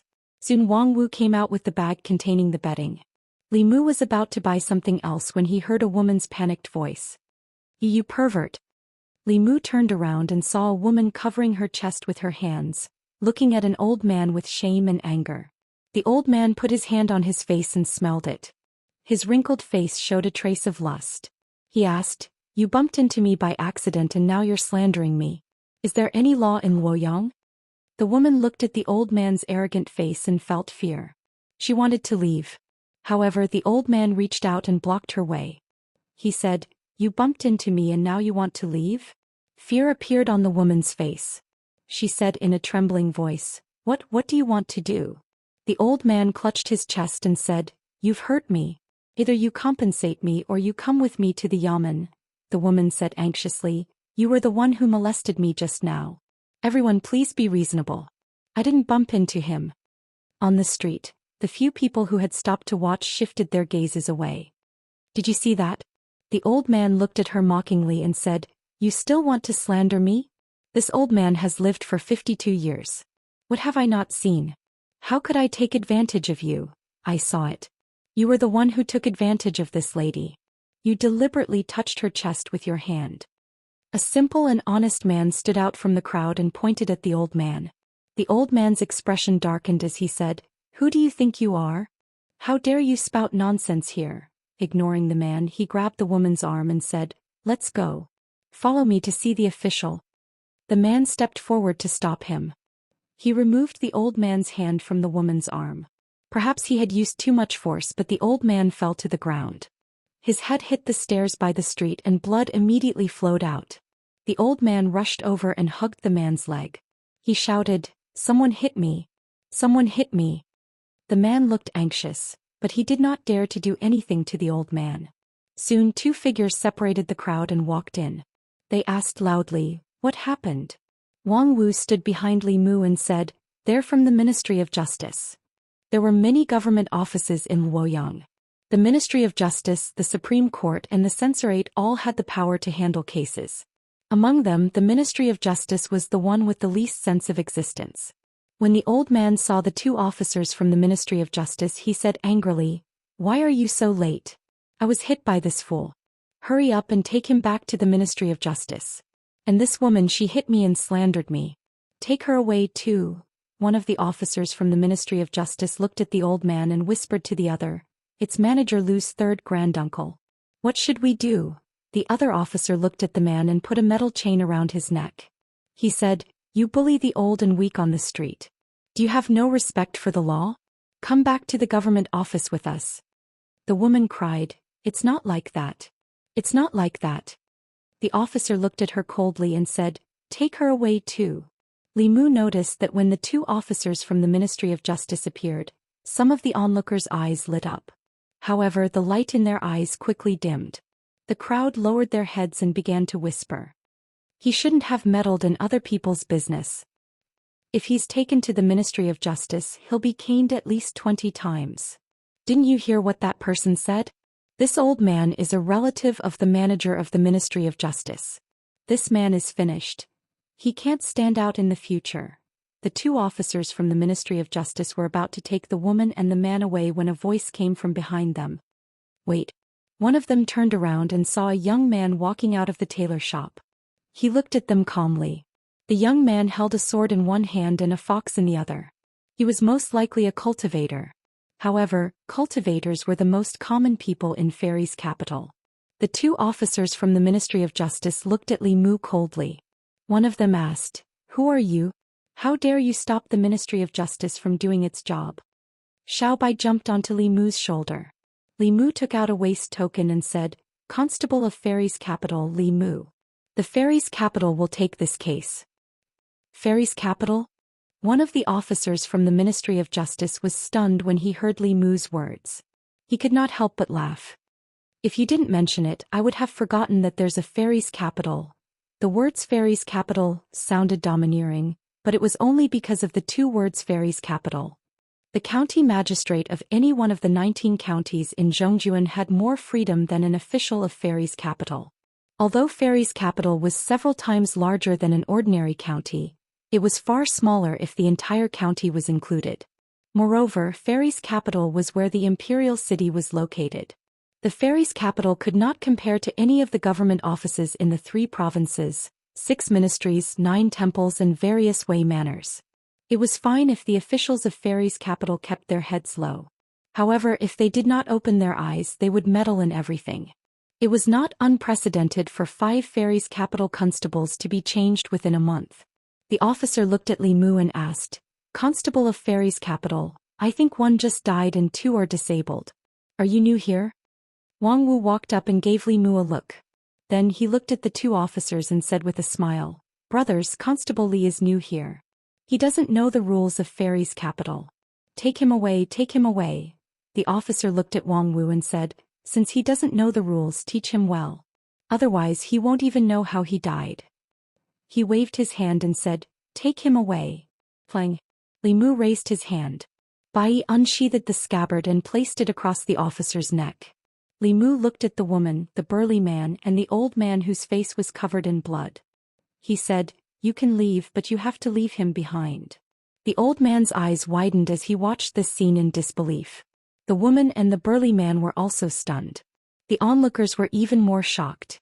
When had they ever seen a constable of Fairy's capital going against someone from the Ministry of Justice? The officer from the Ministry of Justice could feel the coldness from Bai. His face darkened as he asked, "Are you sure you want to do this?" Li Mu said, "I saw this case first. The Ministry of Justice has to follow the rules of first come, first serve." "Fine." The officer from the Ministry of Justice gritted his teeth and removed the iron chain from the burly man. He said coldly, "I hope you can be as stubborn later." The 2 glared at Li Mu fiercely and strode away. Wang Wu looked at Li Mu and said in horror, "Constable Li, it's your first day here and you've already offended someone from the Ministry of Justice. The most radical people from the old party are in the Ministry of Justice." Li Mu shrugged indifferently. The old party had already sent assassins to assassinate him. No matter what, he couldn't get along with them peacefully. If that was the case, what did it matter if he offended them again? Moreover, a mere director of the Ministry of Justice couldn't represent the entire party. As the constable of Fairy's capital, if he couldn't even deal with such a small matter fairly, then Fairy's capital was rotten to the core. He couldn't change anything by himself, let alone absorb the people's willpower to cultivate. It was fine if he didn't stay in Fairy's capital. He might as well return to Beijun and enter Fulu school, where he could live happily ever after with Lu Hanyan. At that time the old party and the new party would have nothing to do with him. Even if the dynasty was destroyed, Fulu school would still be able to stand tall on Mount Baiyun. Even if the Great Zhou changed, the new imperial court wouldn't be able to touch Mount Baiyun. As he had just arrived in Fairy's capital, the information he could obtain from others was limited. Li Mu needed to go through one or a few things before he could see the truth of Fairy's capital. Outside the crowd, led by Deputy Constable Sun, several constables looked at the scene in shock. They did not expect that the new constable who looked so gentle would be so fierce in his actions. Li Mu glanced at them and said, "What are you waiting for? Bring them all to the yamen." The constables looked at each other and didn't move. Deputy Constable Sun looked at Li Mu with a complicated gaze. After a while, a trace of shame appeared in his eyes. He gritted his teeth and said, "What are you standing here for? Didn't you hear Constable Li? Bring these 3 to the yamen." Only then did they run forward. The old man wiped the blood off his face and said, "Just you wait." Li Mu walked up to the woman and the burly man and said, "Let's go. When we reach the yamen, the Lord will give you justice." As the group of people walked towards the Du yamen, some of the onlookers on the streets pondered for a moment before slowly following behind them. Wang Wu looked worried and muttered, "It's over, it's over. Such expensive betting won't last more than a few days." He raised his head and looked at Li Mu. Just as he was about to speak, Li Mu looked at him and said, "This has nothing to do with political strife. You just have to remember what you should do as a constable. I should make decisions for the people and uphold justice and fairness." Wang Wu lowered his head and said, "But we're just small fries. The people above can crush us with a flick of their fingers." In the yamen of Fairy's capital, the former county magistrate of Yangqiu Zhang Chun, who had just been promoted to commandant, was drinking tea in the side hall. In Fairy's capital, a place he didn't know, it was definitely a happy thing to be able to meet one of his former subordinates. At least it gave him some psychological comfort. He had just picked up his teacup when he suddenly heard a commotion outside. Zhang Chun put down his teacup and walked outside. He saw Li Mu and a few constables walking into the courtyard. Outside the courtyard there were countless people who were looking around. Zhang Chun was stunned and asked, "What's going on?" Li Mu told him what had just happened. Zhang Chun stared at him with wide eyes and asked, "You've only been in Fairy's capital for an hour and you've already offended the Ministry of Justice. Didn't you promise me that you wouldn't cause trouble?" "I can't ignore this." Li Mu pointed at the people who were looking around outside the yamen and said, "Sir, do you think I can just stand by and do nothing in front of so many people?" Zhang Chun was silent for a while before he sighed and said, "You're right. I can't ignore this case. Fairy's capital needs people like you. A good person shouldn't be unrewarded. Not only will this wrong the good person but the people will also be disappointed." Li Mu looked at him and said, "Those who seek the people's livelihood shouldn't be frozen to death in the snow. Those who pave the way for justice shouldn't be trapped in thorns. Sir, you won't ignore this, right?" Chapter 203. The case of the burly man and the old man seemed like a small case. It was just a simple case of fraud. Even if the burly man was taken away by the Ministry of Justice, he would at most be fined some silver and be released after suffering some physical pain. The biggest problem was that this was a small case but it was related to the greater good. The woman was molested by the old man. When everyone stood by and did nothing, the burly man stood up for justice and brought a ray of light to the deteriorating Fairy's capital. If this rare ray of light was swallowed by darkness, who would dare to stand up for justice in the future? Protecting the burly man was protecting the bottom line of the law and protecting the kindness in the hearts of the people of Fairy's capital. Lord Zhang had been the county magistrate of Yangqiu for many years. He must know this principle better than Li Mu. Zhang Chun sighed helplessly and returned to the side hall. When he came out again he was wearing his official hat. He straightened it with both hands and said, "Let the people outside in. We'll begin the trial." The three of them were brought to the court. Li Mu asked Wang Wu to walk to the entrance of the yamen and tell the people outside that the military chief had given them special permission to observe the case. The onlookers immediately swarmed in. Some who did not know what was going on followed in to join in the fun. In an instant the courtyard in front of the court was filled with people. There were even people who stood at the periphery to watch from afar. They had been in Fairy's capital for many years, but this was the first time they saw such a grand occasion in the Fairy's capital yamen. "I've seen this old dog before. Just because he has a relative in the Ministry of Justice, he molested women on the streets all day long. If he's caught, he'll turn the tables on them. Many women have been taken advantage of by him. In the past he would rely on the Ministry of Justice to deal with such cases. Why is he in the yamen today? You didn't see it just now. He was almost taken away by the Ministry of Justice. That young constable even held his sword to the Ministry of Justice's neck and brought him back. Is the new constable so tough that he even dares to offend the Ministry of Justice? I don't know. I heard that the military chief is also new. Let's see what he's going to do." In the court, the woman knelt on the ground and cried, "Sir, I've been wronged." Zhang Chun looked at her and asked, "What grievances do you have? Tell me everything." The woman pointed at the old man and said, "When I was walking on the street, this man tried to molest me. Then he falsely accused me and tried to force himself on me. Fortunately this big brother saved me. Sir, please give me justice." "My lord, don't listen to his nonsense. The old man's face was filled with anger as he said, "She was clearly the one who bumped into me, yet she's framing me for taking advantage of her." The burly man knelt on the ground and said, "This commoner saw it very clearly. He was the one who molested this lady first." The old man said, "You're with her." Zhang Chun looked at the people in the courtyard and asked, "If there are other witnesses, you can directly walk to the court." After a short moment of silence, a few people had already raised their feet but they stopped. This old man had connections with the Ministry of Justice. Although they were also furious in their hearts, they were afraid of being implicated and bringing trouble to themselves. Therefore they did not dare to stand out.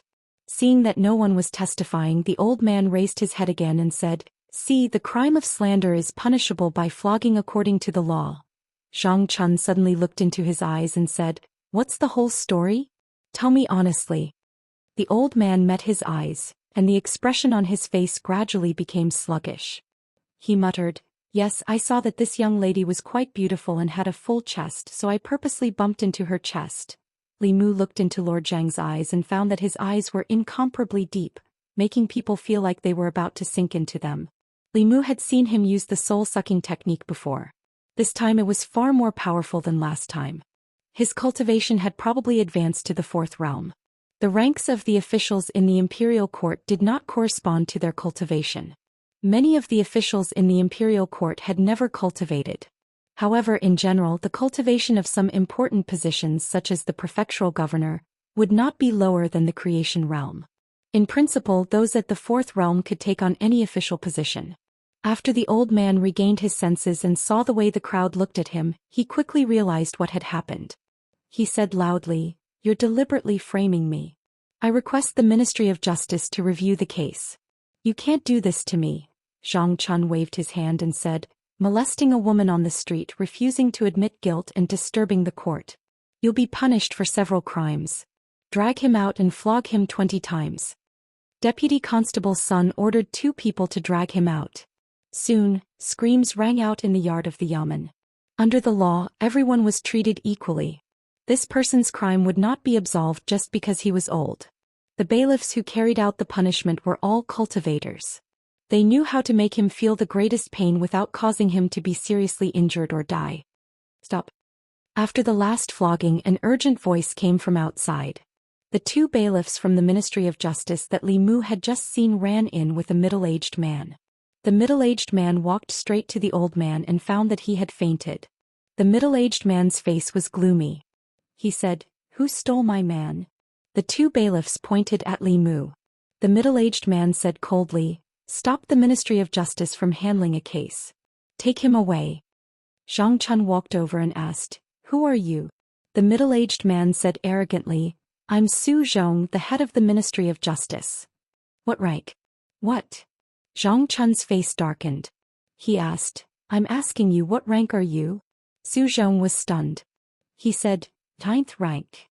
Zhang Chun shouted and asked, "What right do you have to call yourself, sir, in front of me?" Su Zhong was stunned.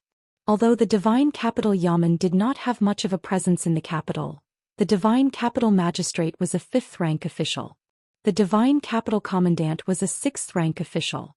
They were indeed much higher than a 9th rank official like him. He did not expect the Divine Capital Commandant to be so disrespectful to the Ministry of Justice. When Su Zhong spoke again, he was slightly weaker. He said, "The Ministry of Justice investigated this case first. I've finished handling the case." Zhang Chun pointed at the old man who had fainted and said, "This man is disrespectful. First he molested a girl on the street. Then he disturbed the court. I've already punished him with 20 strokes. If you think that's not enough, you can bring him back to the Ministry of Justice for another sentence." Su Zhong opened his mouth and said, "There are still some suspicious points in this case.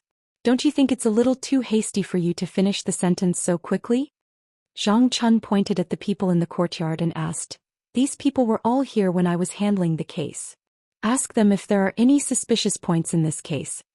Su Zhong looked at the people with a dark expression.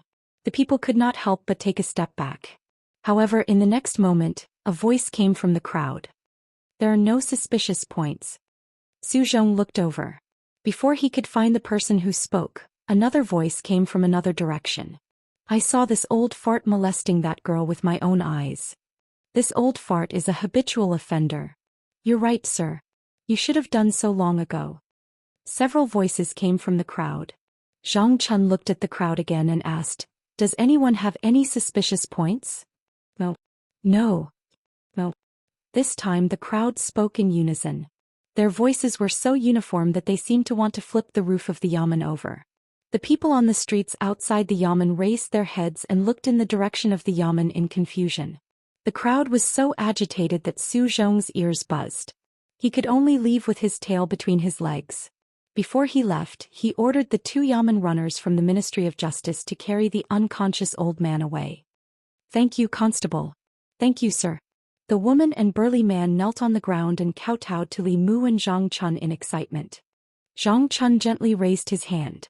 A gentle force lifted the 2 of them up. He said, "There's no need to be so polite. This is what I should do." At this moment, Li Mu sensed the familiar aura of telekinesis from the 2 of them and the surrounding people. It seemed that this was indeed the right path of cultivation. The atmosphere in the divine capital was foul. If he could continue to gain the trust and respect of the people, not only would he be able to complete the 7 spirits quickly, but his cultivation speed would also be on par with Lu Hanyan's on Mount Baiyin.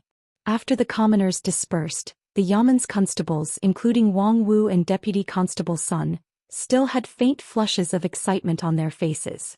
They had been in the Yamen for so long. When had they ever felt so elated? When they thought of the scene where the people spoke in unison, their emotions, which had just calmed down, began to surge again. Zhang Chun looked at them and said, "Remember, when you're willing to stand behind the people are willing to stand behind you. The hearts of the people are the strongest force behind the Yamen." At this moment, Li Mu seemed to see the light of the right path in him.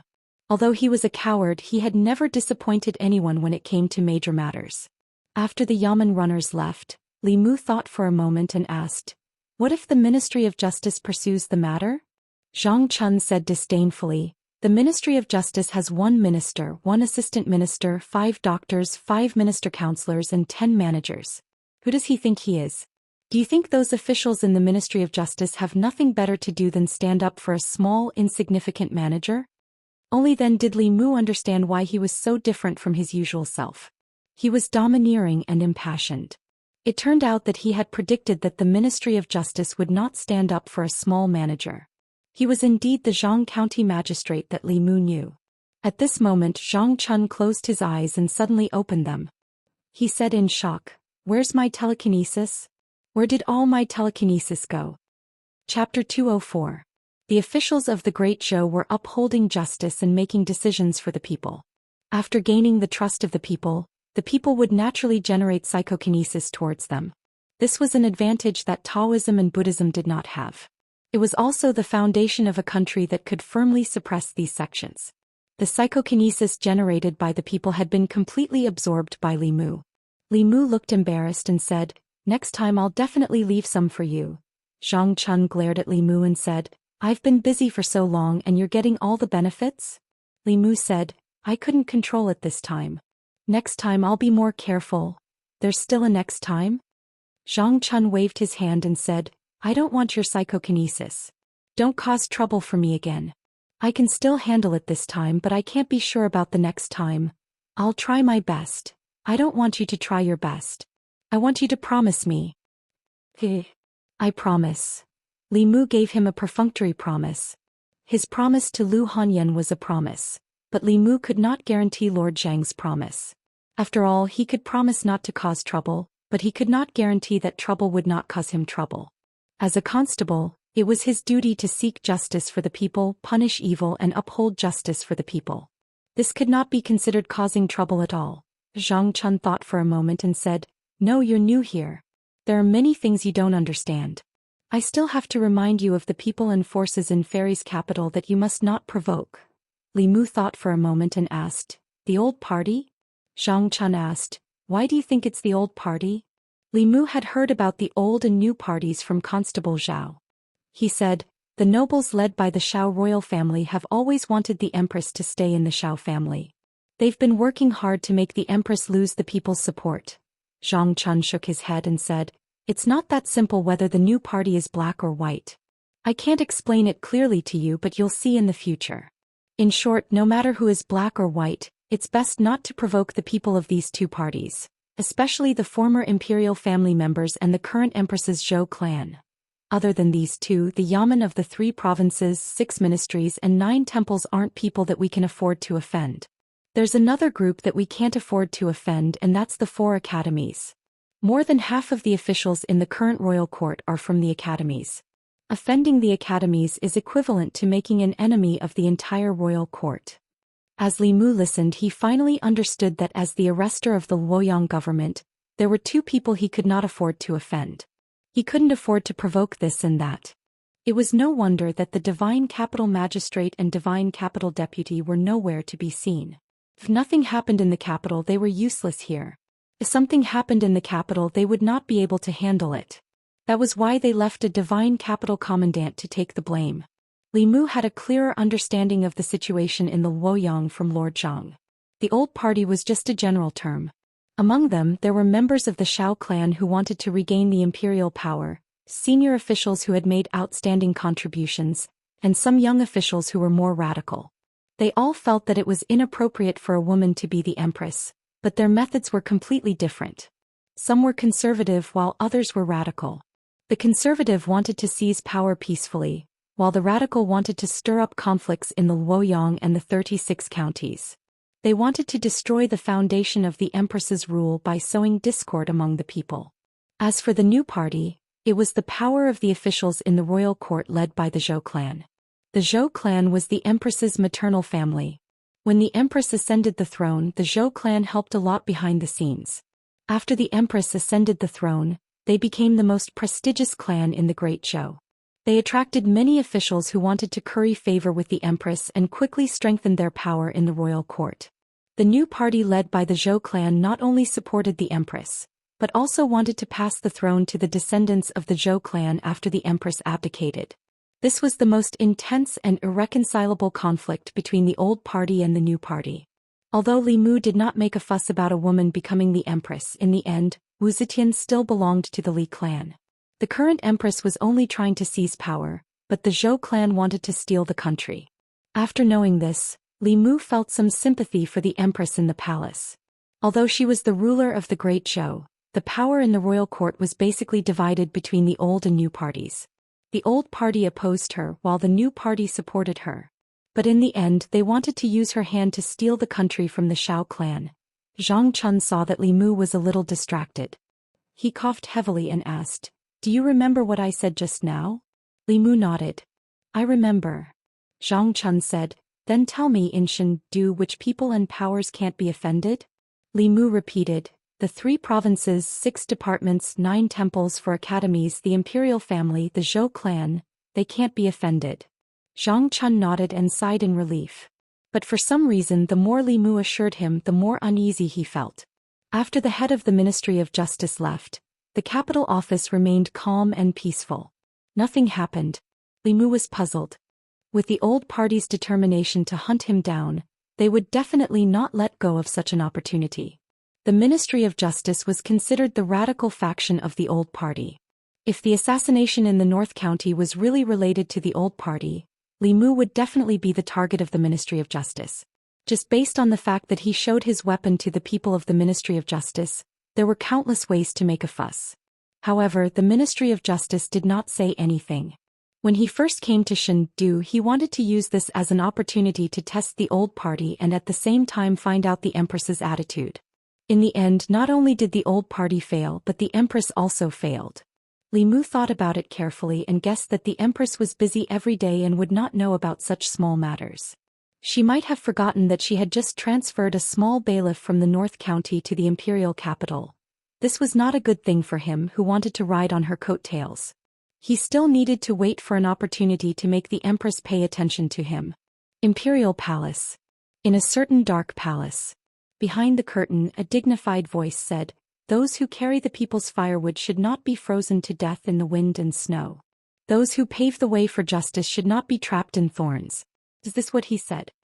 The young female official stood in front of the curtain and said, "He just arrived in Shendu today. In less than an hour he snatched this case from the Ministry of Justice." Many people saw it with their own eyes. Let's wait and see. When the time is right, we can lure him into the inner guard. The dignified voice paused and asked, "How is the investigation of the assassination in the North County?" The young female official lowered her head and did not speak. The Empress asked, "Have you found it?" The young female official said, "Yes." A gaze shot out from behind the curtain and swept across the young female official's face. After a while, a cold voice slowly said, "Tell them that if there is a next time, I will not show mercy." The young female official bowed and said, "Yes, Your Majesty." The voice behind the curtain was silent for a while and asked again, "That official is called Li Mu, right?" The female official lowered her hands and said, "Yes." The voice behind the curtain said, "He does not fear the heavens and the earth, nor does he fear power. I hope that he can hold the firewood for the people and open the path for justice. Pass down my orders." Yamen. In the side hall, two people were drinking tea. Zhang Chun brewed a cup of tea and asked, "How is the taste?" Although Li Mu did not know much about tea, he knew that when Sir Zhang was still the county magistrate of Yangqiu, he liked to drink tea. His tea would naturally not be ordinary. He said, "Good tea." There were 3 officers in Shendu Yamen, but only the commandant of Shendu was stationed here. This was because the magistrate of Shendu and the deputy of Shendu changed too frequently. Later on, other officers took up the role. These officers were usually busy with their own duties and did not want to come here. Only the commandant of Shendu was left in the Yamen to handle the daily chores. If one ignored the words Shendu, the commandant of Shendu was actually just a county magistrate in other counties. He did not need to care about other things in the Yamen. Chasing criminals, arresting robbers, solving cases, and other tiring tasks were usually done by the county magistrate. Yangqiu County was just a small county. There was no deputy or commandant. At that time, Zhang County magistrates had no one to share his duties with. Other than managing taxes, education, and the economy, he also had to manage public security. After being transferred to Shendu and not being a county magistrate, he had a lot more free time. When he was free, he would ask Li Mu to drink tea together. Li Mu drank tea while listening to his complaints. Shendu sounds good, but it's not as good as Yangqiu County. In Yangqiu County, I can do whatever I want, but in Shendu I have to be humble. Not only do I have to act like a grandson, but the things in the divine capital are also extremely expensive. How dare they charge 10 copper coins for a bowl of ordinary noodles? I originally wanted to work for a few years and buy a house in the divine capital, but after doing some calculations I realized that with my salary after working for a few years I can only afford a toilet. Li Mu expressed his sympathy for him. In a place like Shendu, where every inch of land was worth its weight in gold, even Lu Hanyan could not afford a house, let alone an officer with a fixed salary. It was not too difficult for cultivators to get their hands on gold and silver. However, the officials of Great Zhou were restricted by the rules of the imperial court. They could only give up on the idea of getting rich. Before Li Mu could finish his cup, Deputy Constable's son suddenly ran in to report that someone from the palace had arrived. The two of them did not dare to delay and immediately walked out of the side hall. A figure stood in the yard of the Yamen. It was the charming woman who had sent Li Mu to Shendu. The charming woman glanced at Li Mu and said, "Listen carefully to Her Majesty's verbal instructions." Zhang Chuanzai and Li Mu straightened their bodies and stood in the yard. Li Mu was puzzled as to what the Empress's decree was and whether it had anything to do with him. Then he heard the charming woman say, "Constable Li Mu of Shendu, for punishing evil, upholding justice for the people and curbing evil in Shendu shall be rewarded with a house and 8 maidservants." Li Mu was stunned. He thought that the Empress had not noticed him. He did not expect that in less than 2 hours after the incident, the Empress would give him a reward. Zhang Chuanzai was also stunned. Even Li Mu, the arrestor, had received such a generous reward. Not only was he given a house, but he was also given a maidservant. Wouldn't he be rewarded even more as the commandant, the real hero of this case? He held his breath and concentrated, afraid that he would miss a single word from the woman. However, after the charming woman finished talking about Li Mu, she did not say anything else. Zhang Chuanzai raised his head and asked in confusion, "What else?" The charming woman shook her head and said, "Nothing else." Chapter 205. Zhang Chun found it hard to accept. Why was there no one else? He was the commandant of Divine Capital. He was the one who upheld justice for the people. He was also the one who faced the pressure from the Ministry of Justice alone. Yet the Empress only rewarded Li Mu. She did not even mention him. Things should not be like this. Where was justice? Even if he did not want a house, 8 maidservants would do too. Li Mu was delighted to hear the charming woman's words. Of course he was not happy about the 8 maidservants. He had only been in Divine Capital for a little more than 2 hours and he had already received such a reward. This meant that he had entered the Empress's sight. He was one step closer to hugging her thigh. This time the reward was a house and maidservants. Next time it might be cultivation resources. Li Mu cupped his hands and bowed. Thank you, Your Majesty. Ordinary people had to kneel when they saw the Emperor. Cultivators only respected heaven and earth, not the Emperor.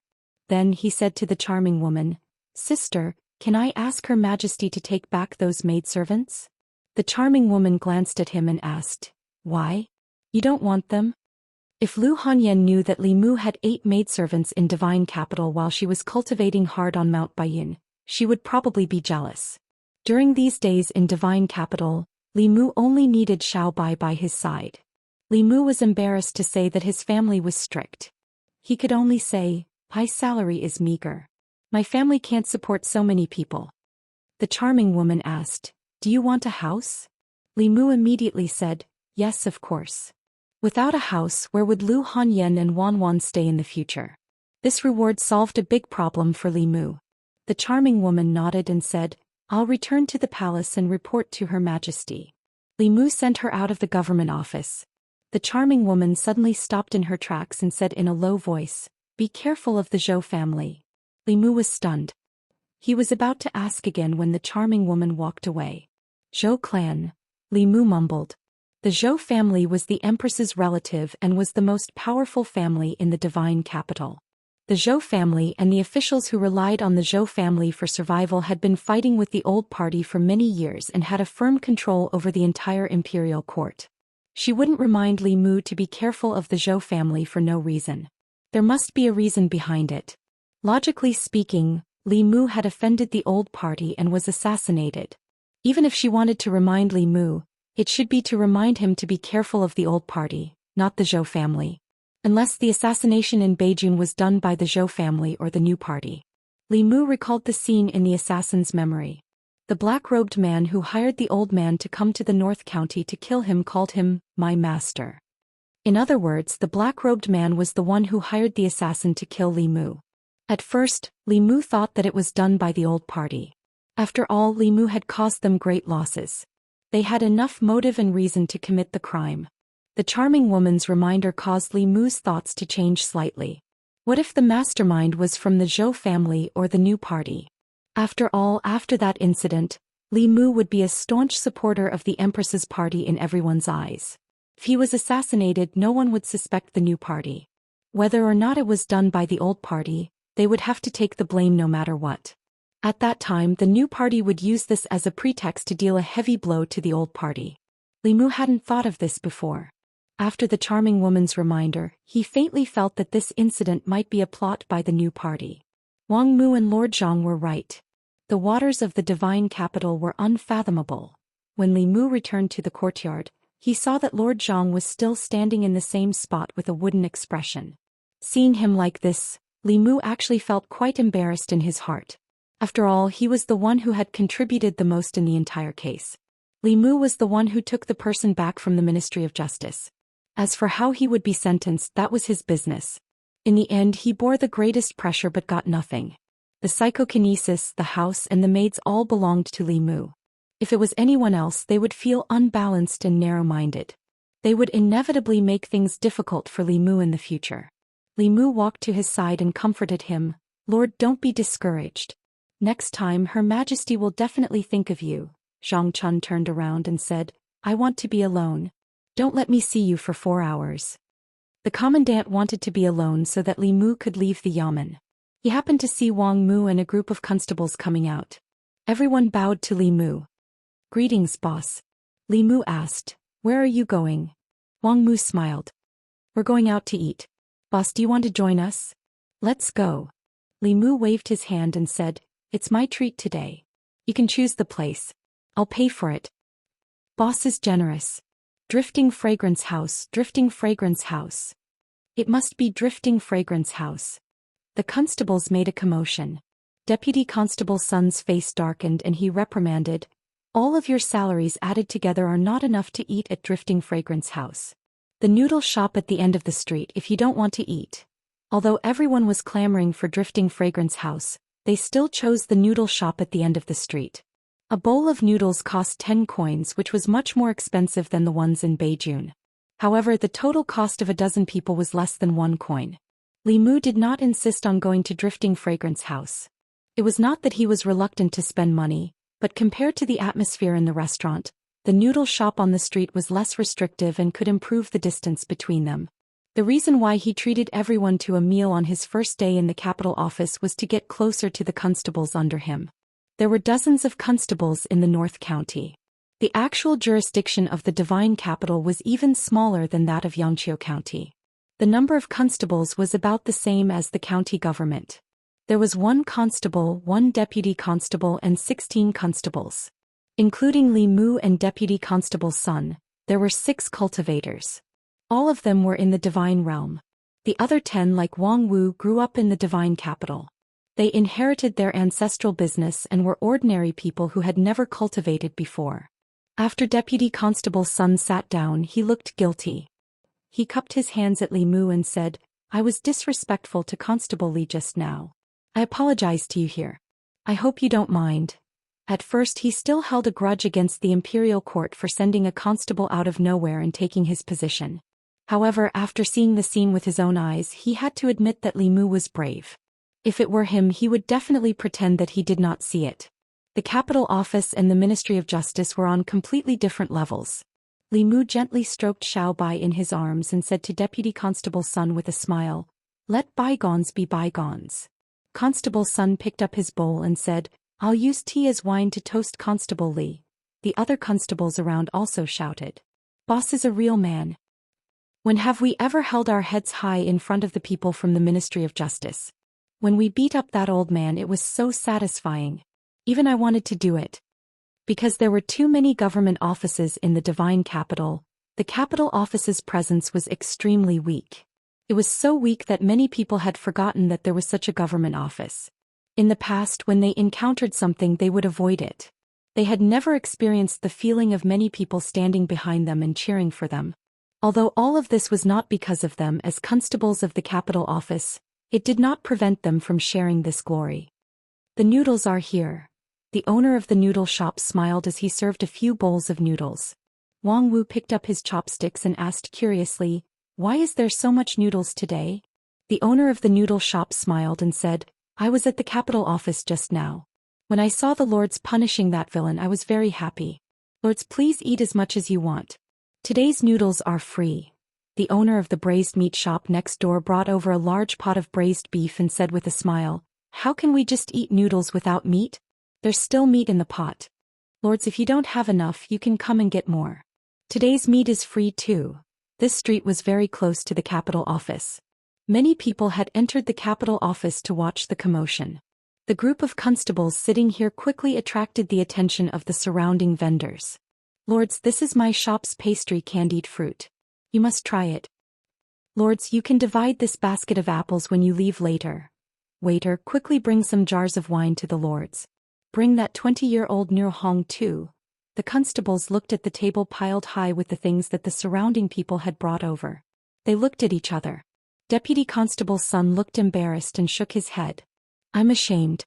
This is what the government office should do. In the eyes of the people, it has become a rare thing." Li Mu picked up his chopsticks and said, "Eat. When you do things in the future, remember to think of these people." What he saw was not only the things on the table but also the thoughts of the people. He also saw the psychokinesis in their bodies. Those who made decisions for the people would be trusted by the people. The power of the people's faith was the fastest shortcut to cultivation. The constables lowered their heads and ate silently. No one spoke. Their expressions were thoughtful. Li Mu did not expect that after this incident, they would become direct officials who did not fear power. This was impossible. He just wanted them to feel this collective honor and plant a seed in their hearts. After eating the noodles, Li Mu insisted on paying, but no shop was willing to accept it. The noodle stall owner shook his head and said, "Sir, I really can't accept today's money.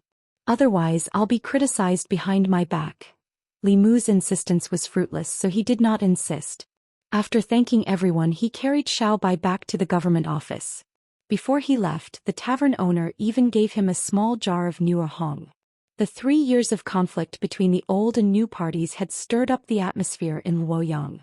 The people who suffered were the people at the bottom. This justice that was supposed to exist was so precious in their eyes. As the constable of the Luoyang government, he had to make some changes. For the sake of justice and for the sake of cultivation. After entering the spirit realm, even with the help of spiritual jades, his cultivation speed had slowed down. Until today, when he received the psychokinesis from the people of Luoyang, his originally obscure Dharma power showed signs of speeding up. He did not care about the new party or the old party. He only did what he should do as the constable of the Luoyang government.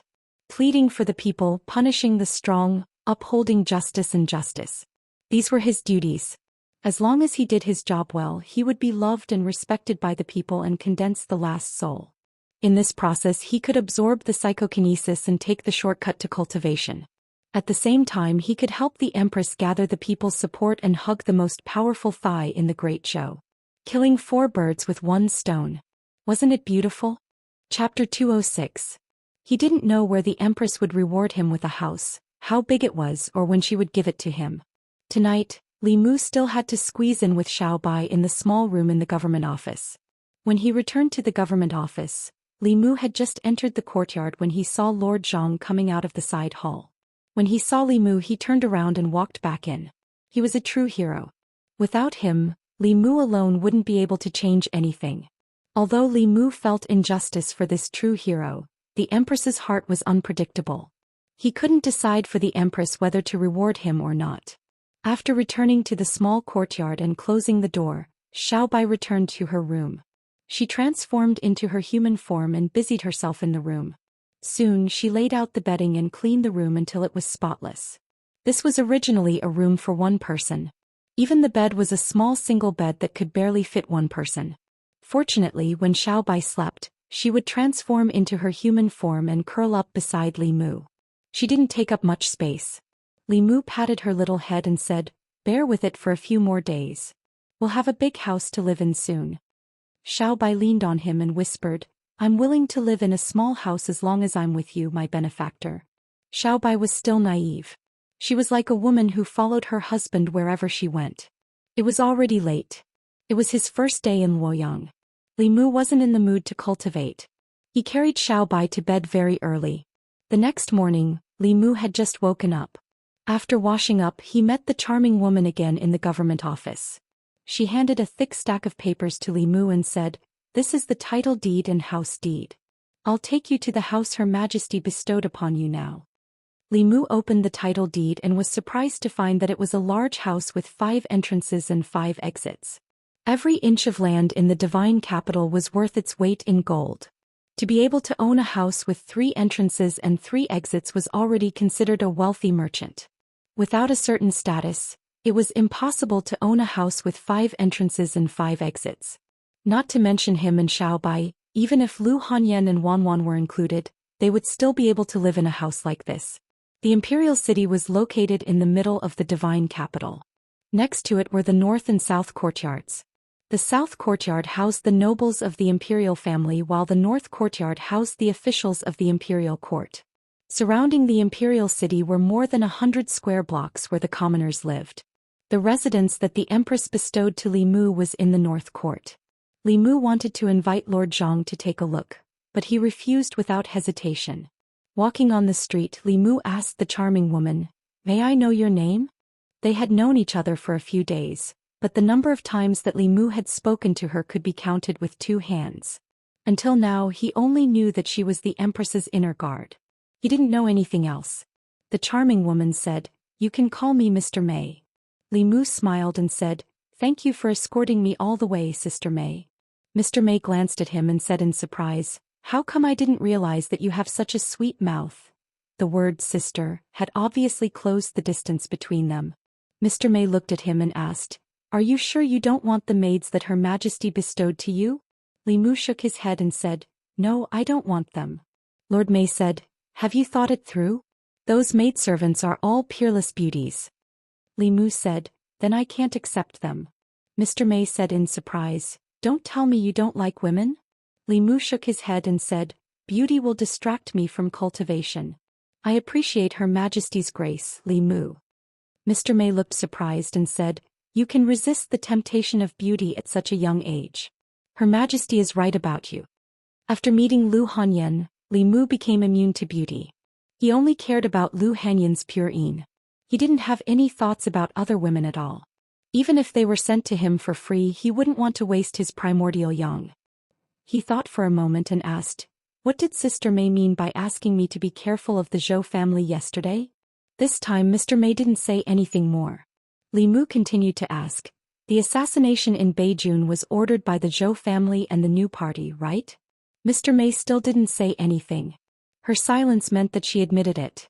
After walking for a while, seeing that Li Mu didn't say anything, Mr. Mei thought for a moment and said, "Her Majesty has high hopes for you. As long as you are righteous, Her Majesty will protect you no matter what happens in Shendu. You are Her Majesty's man.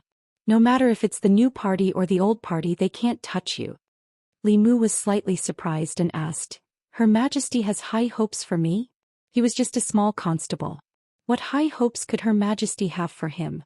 Mr. Mei nodded and said, "Whether it's what happened in Beijing or what you did when you first came to Shendu, Her Majesty sees you in a new light. The Great Zhou is full of internal and external troubles. Her Majesty hopes that you can become a pillar of support for the people and a pioneer of justice." Li Mu didn't expect Her Majesty to value him so much. Did this mean that he had already found a powerful backer? As long as Her Majesty was still in that position, no one would dare to touch Li Mu's position. This way he wouldn't have any worries and could do things without worry. He clasped his hands and said, "Li Mu won't let Her Majesty down." In order to reassure Li Mu, Mr. Mei continued, "As long as you can stay true to yourself and be loyal to Her Majesty, I believe that it won't be long before you become Her Majesty's inner guard. At that time, you will have more power and endless cultivation resources." Inner guards were Her Majesty's personal guards. Becoming an inner guard would naturally gain Her Majesty's trust and gain more benefits. Li Mu thought for a moment and realized another problem. All the inner guards he saw were women. This made him worried. He asked, "To become an inner guard, do I need to cleanse my body?" The charming woman looked at him with a smile and said, "If you want to, it's not impossible." After getting an accurate answer from Mr. Mei, Li Mu was relieved. Inner guards had more power and could do more things. If he could make a contribution, he might have the chance to enter Her Majesty's treasury and choose a reward. He was looking forward to it. He thought that when he came to Luoyang, the government office's rewards would be better. He learned from Sir Zhang that the government office had a very low status in Luoyang. In the treasury there were only some Xian-class Fulu yellow-class pills, broken magic treasures and low-class spiritual jades. He didn't expect the Luoyang government to be so poor. It wasn't even as rich as Li Mu. Fortunately, he had the support of the richest woman in Great Zhou. He was very generous. As long as she was satisfied, she wouldn't be stingy with pills like the fate pill, let alone other things. After coming to this house in the North Court, Li Mu deeply felt her generosity. Although it was called a house, it was more like a mansion. With the price of land in Luoyang and the location of this house, Li Mu and Lu Hanyan probably couldn't buy a house like this even with all their wealth. Of course, in Luoyang, the houses in the North Court were almost all official residences. They couldn't be bought with money alone. There was a seal on the door of this house. The charming woman waved her hand and the old seal opened by itself. She looked at Li Mu and explained, "This used to be an official's residence. Later something happened to the official, and the house was confiscated by the imperial court. No one has lived here for more than 10 years. The empress had only been on the throne for 3 years. More than 10 years ago should be something that happened during the old dynasty." Mr. Mei said, "What a coincidence. Your surname is also Li." The original owner of this house also had the surname Li. However, he didn't have a good ending. "I hope you won't follow in his footsteps." Li Mu looked up and saw that the plaque was still there. However, there was a lot of dust on it. The words, "House of Li," were written on it. Mr. Mei stood in front of the house and said, "Okay, I'll go back to the palace first.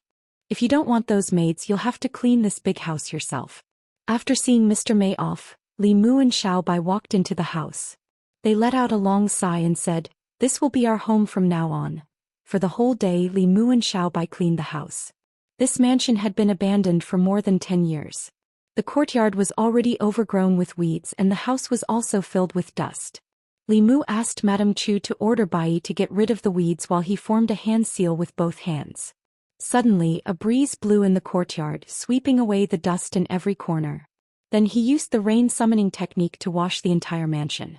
Xiao Bai took a cloth and busied herself in the room. The house looked a little dirty, but it wasn't run down. The seal that the imperial court put here could protect the house from the wind and rain to the greatest extent. In the house, the furniture used in each room was also made of high-quality wood. It wouldn't rot even after 10 years. After being cleaned, it would look like new. This saved Li Mu the trouble of replacing it. He even kept the plaque outside. He and Xiao Bai worked until the evening. They didn't even have time to eat before they finally cleaned the house thoroughly. The house looked brand new from top to bottom. During the day, Li Mu went out to buy pots, bowls, ladles, basins and other kitchen utensils. He also bought some rice, noodles and vegetables. At night he cooked a few dishes and took out the new hong that the wine shop owner gave him. This was considered a celebration of moving in with Xiao Bai. Xiao Bai usually didn't drink much. Tonight she drank a little for the first time. When she got into Li Mu's bed in a daze, she forgot to change back to her original form. In the morning, Li Mu opened his eyes and saw Xiao Bai lying on his chest, sleeping soundly. She usually woke up earlier than Li Mu. Perhaps it was because she drank yesterday, but she had been sleeping until now. Li Mu looked at her sleeping coquettishly. He didn't want to wake her up and was about to quietly get out of bed when her eyelashes fluttered and she slowly opened her eyes. She looked at Li Mu, then lowered her head to look at herself. She hurriedly said, "I'm sorry, benefactor. I forgot to change back last night." Li Mu said, "Okay. If you don't want to change back, you don't have to." Xiao Bai was stunned and asked, "Can I sleep with benefactor like this?" Li Mu said, "There are so many rooms here. You can sleep in any one of them. When we go out later, I'll buy you a set of bedding." Xiao Bai lowered her head and said, "I'd better change back tonight. This way I can save money." Chapter 207. In the Divine Capital, those who lived in the 5-entry and 5-exit residences were either officials of the 4th rank or wealthy families. Li Mu and Xiao Bai were alone. There were no maids or servants in the house. Xiao Bai had to sleep with Li Mu at night, so they only occupied the master bedroom. There was no one in the house during the day. Li Mu used spiritual jades to set up a simple array around the house to prevent thieves or people with bad intentions from breaking in. Even if it was a cultivator, as long as they were not in the middle realm, they would be trapped in the array. Li Mu knew some more powerful formations from the 1,000 Illusions Venerable Master's memories. They could withstand Zhou Xian at best, such as the 18 Prison Formation and the 10 Ghosts God Trapping Formation. However, he could not set them up due to limited materials. However, even if he could gather so many ghosts, he could not set up such a formation in the Divine Capital. The defensive formation's power was limited. Li Mu was worried about leaving Xiao Bai alone in the house. The new party had attacked Li Mu once in order to plot against the old party. They could do it again. As for the old party, Li Mu had indeed harmed their interests. They had not attacked Li Mu in the past, but that did not mean they would not do so in the future. Li Mu was not afraid of them. He was worried that they would go around him and attack Xiao Bai. He could only be at ease if he had Xiao Bai by his side. However, he would have to give Xiao Bai an identity. As the constable of the Divine Capital, it was inappropriate for him to have a vixen by his side. Unless Xiao Bai transformed into her original form and appeared as Li Mu's spiritual pet. In the Divine Capital, it was not uncommon to keep demons as pets. Many wealthy families would equip their disciples with spiritual pets. These demons would accompany them and provide them with protection. Li Mu did not want Xiao Bai to appear as a spiritual pet. He knew that Xiao Bai preferred to transform into a human. After arriving at the yamen, Li Mu applied for a bailiff uniform from official Zhang for Xiao Bai to change into. Wearing this set of clothes, she was not so eye-catching when she was beside Li Mu. The uniforms of the Fairy Capital Yamen constables were much nicer than those of Yangqiu County and North County. The colors were not uniform and there were patterns embroidered on them. When Xiao Bai wore them, the gentle and obedient little fox immediately turned into a valiant female constables. At this moment as he looked at Xiaobai, Li Mu could not help but think of another figure.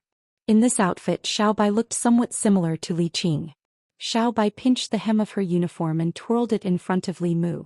She was obviously very satisfied with this uniform. Li Mu hid some of his emotions and said, "In the future when you're on a mission you can follow me like this. In front of outsiders you can call me Arrestor Li." Xiaobai puffed out her chest and raised her head. She said seriously, "Yes, benefactor." The relationship between her and Li Mu had long been deeply ingrained in her heart. It was difficult to change it in a short time. Li Mu did not bother about how to address her and said, "Come with me on patrol." If he wanted to gain the love and psyche power of the people he had to be among them. It was useless to sit in the yamen. When Li Mu walked to the front yard, Zhang Chun poked his head out from the side hall and asked, "How's your house?" "It's okay." Li Mu smiled and said, "It's in the north garden beside the imperial city. It's very quiet. There are 5 entrances and 5 exits and there's even a back garden. It's too big so it's not easy to clean." Bang. Without waiting for him to finish, the door to the side hall slammed shut. Li Mu shook his head and walked out of the yamen with Xiaobai. In the side hall, a woman pointed at his head and said disappointedly, "Look at him and then look at yourself. Your arrestor lives in a big house with 5 entrances and 5 exits. Our family is squeezed in the yamen and can only sleep in the study." Zhang Chun leaned on the chair and said, "He has His Majesty behind him. That house was exchanged with his life. What can I do?" In the side hall Zhang Yi also advised the woman, "Mother, I'm fine. Father's position is not easy to sit in. If His Majesty also grants him a large house with 5 entrances and 5 exits, who knows how many eyes will be watching him. This is not a good thing. The way we are now is the best." The woman said, "Luoyang is not good at all. It's not as good as when we were in Yangqiu County." Zhang Chun sighed and said, "That's right. I just hope that they won't cause me trouble." The North Garden. This place was far away from the main street and close to the imperial city. It was where the high officials and nobles of Luoyang lived. On both sides of the wide street were large families. There were few pedestrians on the street. Sometimes there were luxurious carriages passing by. When a carriage with gold-rimmed curtains drove past a certain mansion, a pair of hands suddenly lifted the curtains. The official sitting in the carriage saw that there were no longer any seals and the mansion looked brand new. He asked in surprise, "Someone is living in the Li mansion?" The coachman was an old man. He glanced at the house and said, "The seal is gone. There is the aura of a formation in the house. There should be a new owner." The middle-aged official wondered, "Why didn't the plaque change?" The old man shook his head and said, "Maybe the new owner's surname is also Li." The middle-aged official let down the curtains and sat in the carriage. He sighed and said, "Back then Sir Li was also a rare talent in the court. Unfortunately, now that the old residence has a new person, I'm afraid no one will remember him." The carriage slowly passed by the Li house. In half a day many people in the North Garden noticed the changes here. "This house has been abandoned for more than 10 years, right? I've never heard of anyone living in this house. Could it be that a high-ranking official in the royal court sent someone to investigate?" Those who lived in the North Garden were all high officials in the court.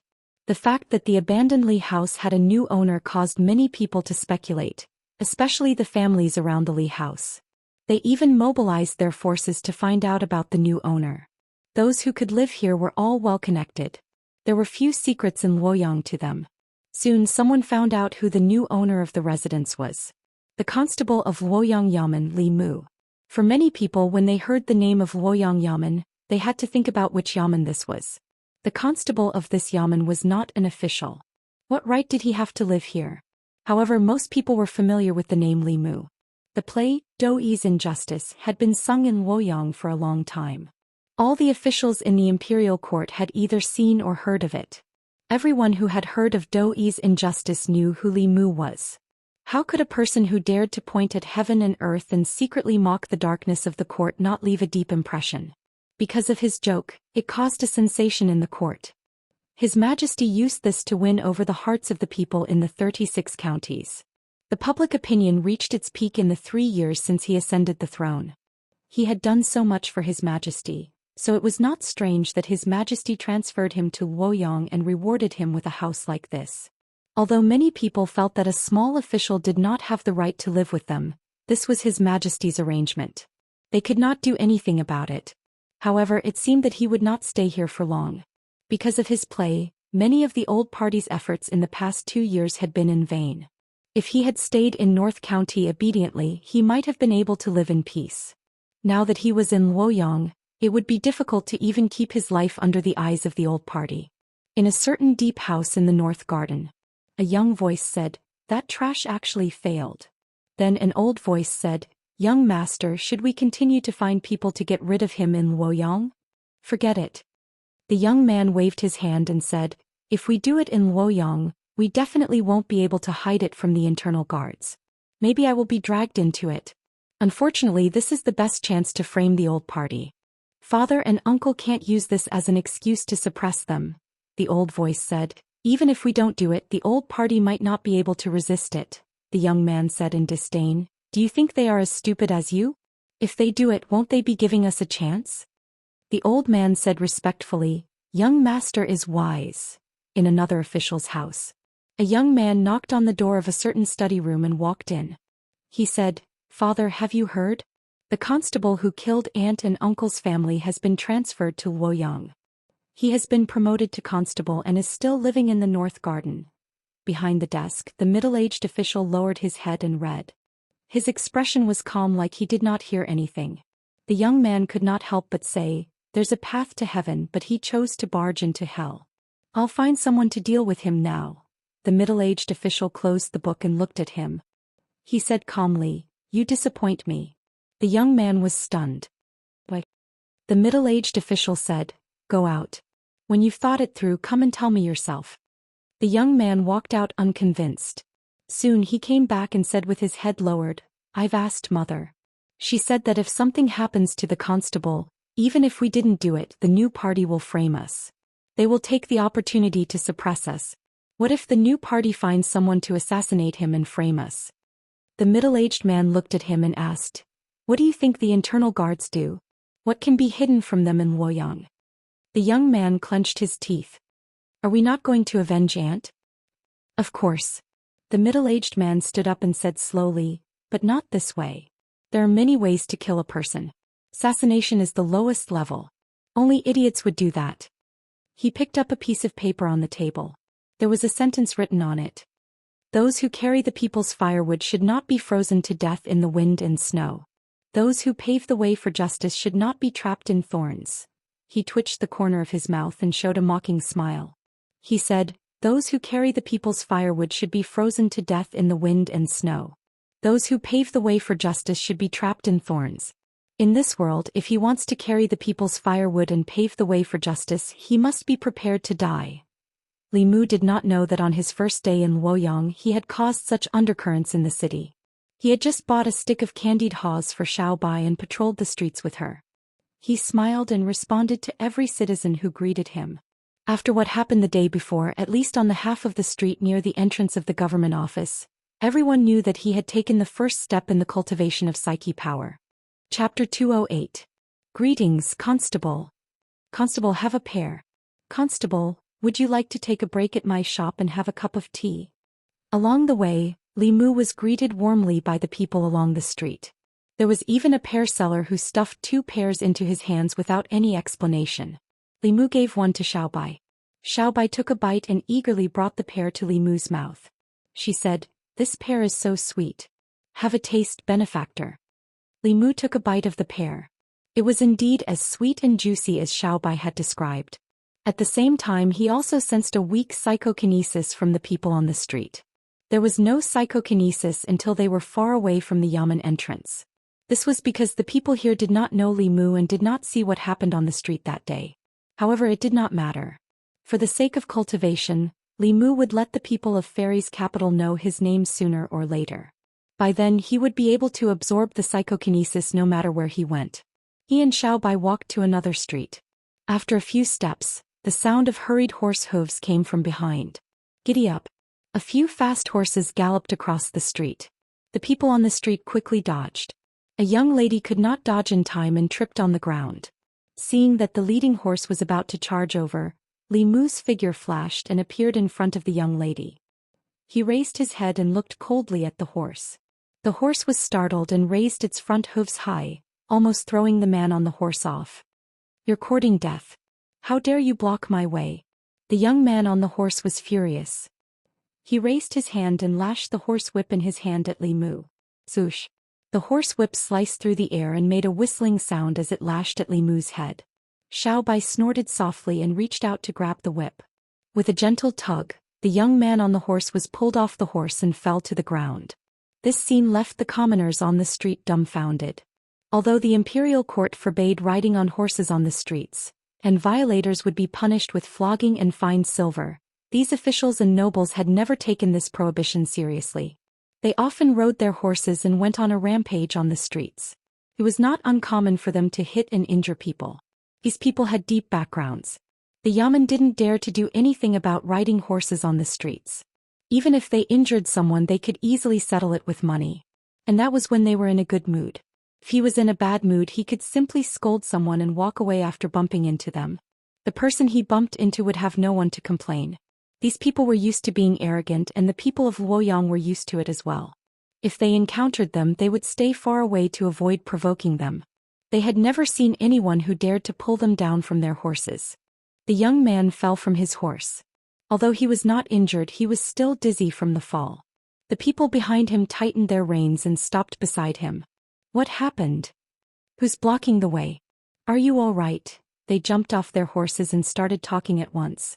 The young man got up from the ground and said with a dark face, "I'm fine." After that, he glared at Li Mu and Xiao Bai fiercely. He gritted his teeth and said, "Who are you? How dare you block our way?" "Constable of Luoyang." Li Mu walked in front of Xiao Bai and looked at them. He asked coldly, "Who allowed you to ride horses on the streets of Luoyang?" At first, the young man was worried that it was someone he couldn't afford to offend. Seeing that it was just a small constable, he was relieved. At the same time, he couldn't control his anger. He was actually pulled down from his horse by a nameless official on the streets of Luoyang. He was afraid that after today, this would become a joke among the people in the circle. He looked at Li Mu and asked coldly, "What do you want?" Li Mu pointed at the people riding horses on the streets and said, "You guys come with me to the yamen." The young man glanced at him and said indifferently, "Let's go." Although he didn't care about a small constable, he wasn't stupid enough to go against someone from the yamen. It was a provocation to the imperial court. When they arrived at the yamen, this person would know how laughable a small constable like him was. After this, he would understand that there were some people he couldn't stop. That was if there was a next time. When they heard the young man's words, they all got off their horses. They didn't resist and just looked at Li Mu mockingly. They followed behind the young man and walked straight to the yamen. Li Mu knew that the sons of officials in Luoyang were arrogant, but he didn't expect them to be this arrogant. Aside from riding horses on the streets after being caught by Li Mu, they actually walked in front of him to the yamen. Obviously, they knew that the yamen wouldn't dare to do anything to them. The commoners on the street were equally shocked as they watched this scene. They had lived in the Luoyang for many years and had seen fights between factions, the ascension of empresses, the rise of commoners, and the fall of wealthy families. However, they had never seen a mere constable who dared to drag down the sons of officials. Although they were delighted to see this scene, everyone knew in their hearts that the constable of the city government was finished. One of the commoners couldn't bear it anymore. He approached Li Mu and said, "Sir, you shouldn't care about these things. The man riding the horses is the son of the director of the Ministry of Rights. He works under the director of the Ministry of Rights and is also the minister of Luoyang." Li Mu saluted the commoner with his fists and said, "Thank you for the reminder." No wonder this man was so arrogant. The director of the Ministry of Rights was a lower 5th rank official. It was 3 ranks higher than the commandant of Luoyang. In the Great Zhou dynasty there were 9 ranks. However, the 1st and 2nd ranks were only nominal titles. 3rd rank was the highest an official could reach. The 5th rank director of the Ministry of Rights was not a low rank. He was the 3rd in command of the Ministry of Rights. However, although Li Mu didn't have a rank, he wasn't afraid at all. Mr. Mei had already told him clearly that as long as he was upright, the Empress would always support him. With these words, Li Mu had nothing to fear in Luoyang. According to the laws of the Great Zhou dynasty, Riding horses on the streets and endangering the safety of the commoners was punishable by more than 20 beatings and 7 days in jail. Li Mu was following the law. A group of people walked down the street and quickly attracted the attention of the commoners. What's going on today? Why aren't they riding horses? Where are they going? Why is Constable Li behind them? Are they going to the Yamen? Isn't that Zhou Xian? His father is the director of the Ministry of Rights. Constable Li just offended the Ministry of Justice. Why is he offending the Ministry of Rights now? He's doomed. The director of the Ministry of Rights is also the Prime Minister of Luoyang. That's Zhou Xian's father's subordinate. Constable Li shouldn't have offended him. Constable Li dares to offend anyone. He even dares to curse the heavens. Have you heard of Daoist injustice? That was written by him. He cursed the heavens, the earth, and the imperial court. But it's different this time. The Yamen of Luoyang. In the back of the Yamen, Zhang Chun had made himself a new cup of tea. He leaned back in his chair and hummed a tune as he sipped his tea leisurely. He calmed down and thought about it carefully. He suddenly felt that Li Mu was right. Although a 5-entry and 5-exit house was grand, it was too big. Cleaning it would be a big problem. If His Majesty rewarded him with a 5-entry and 5-exit house, wouldn't he have to hire some maids and servants to match the status of a 5-entry house? If he hired maids and servants, he would have to pay them a salary. That would be another huge expense. If he added the cost of buying new furniture and renovating the old house, he might even lose a year's salary. In that case, it was actually a good thing that His Majesty did not reward him. After thinking about it for a while, he felt much better. Although the Yamen was small, it gave him a sense of security. Although he was often stuck between various Yamen and was in a dilemma, as long as his subordinates did not cause him trouble, not many people would pay attention to him. It was quite relaxing. Halfway through his cup of tea, he raised his eyebrows. He keenly sensed that there was something unusual in the front of the Yamen. He walked to his room and to the front door of the Yamen.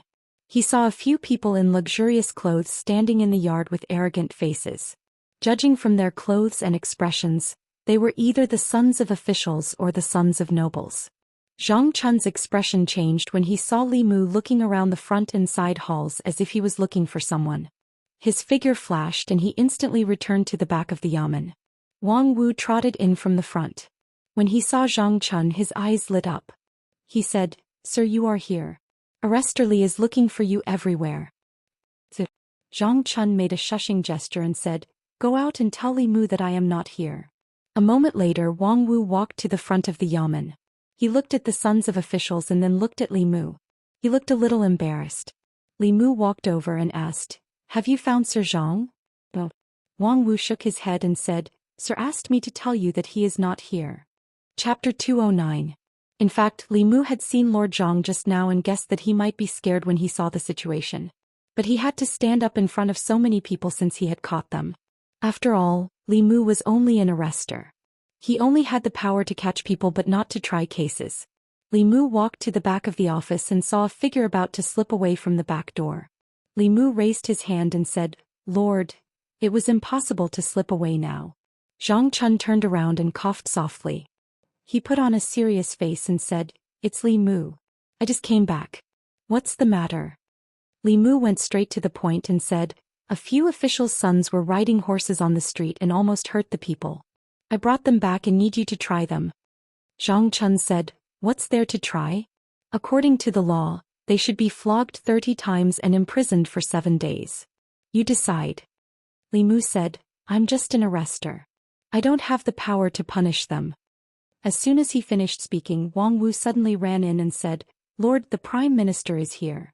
Among the 3 officials in the government office, the positions of Divine Capital Magistrate and Prime Minister had always been held by officials from other offices because of the frequent changes. The Prime Minister was the Minister Counselor of the Ministry of Rights. Zhang Chun walked out and a man in official uniform looked at him.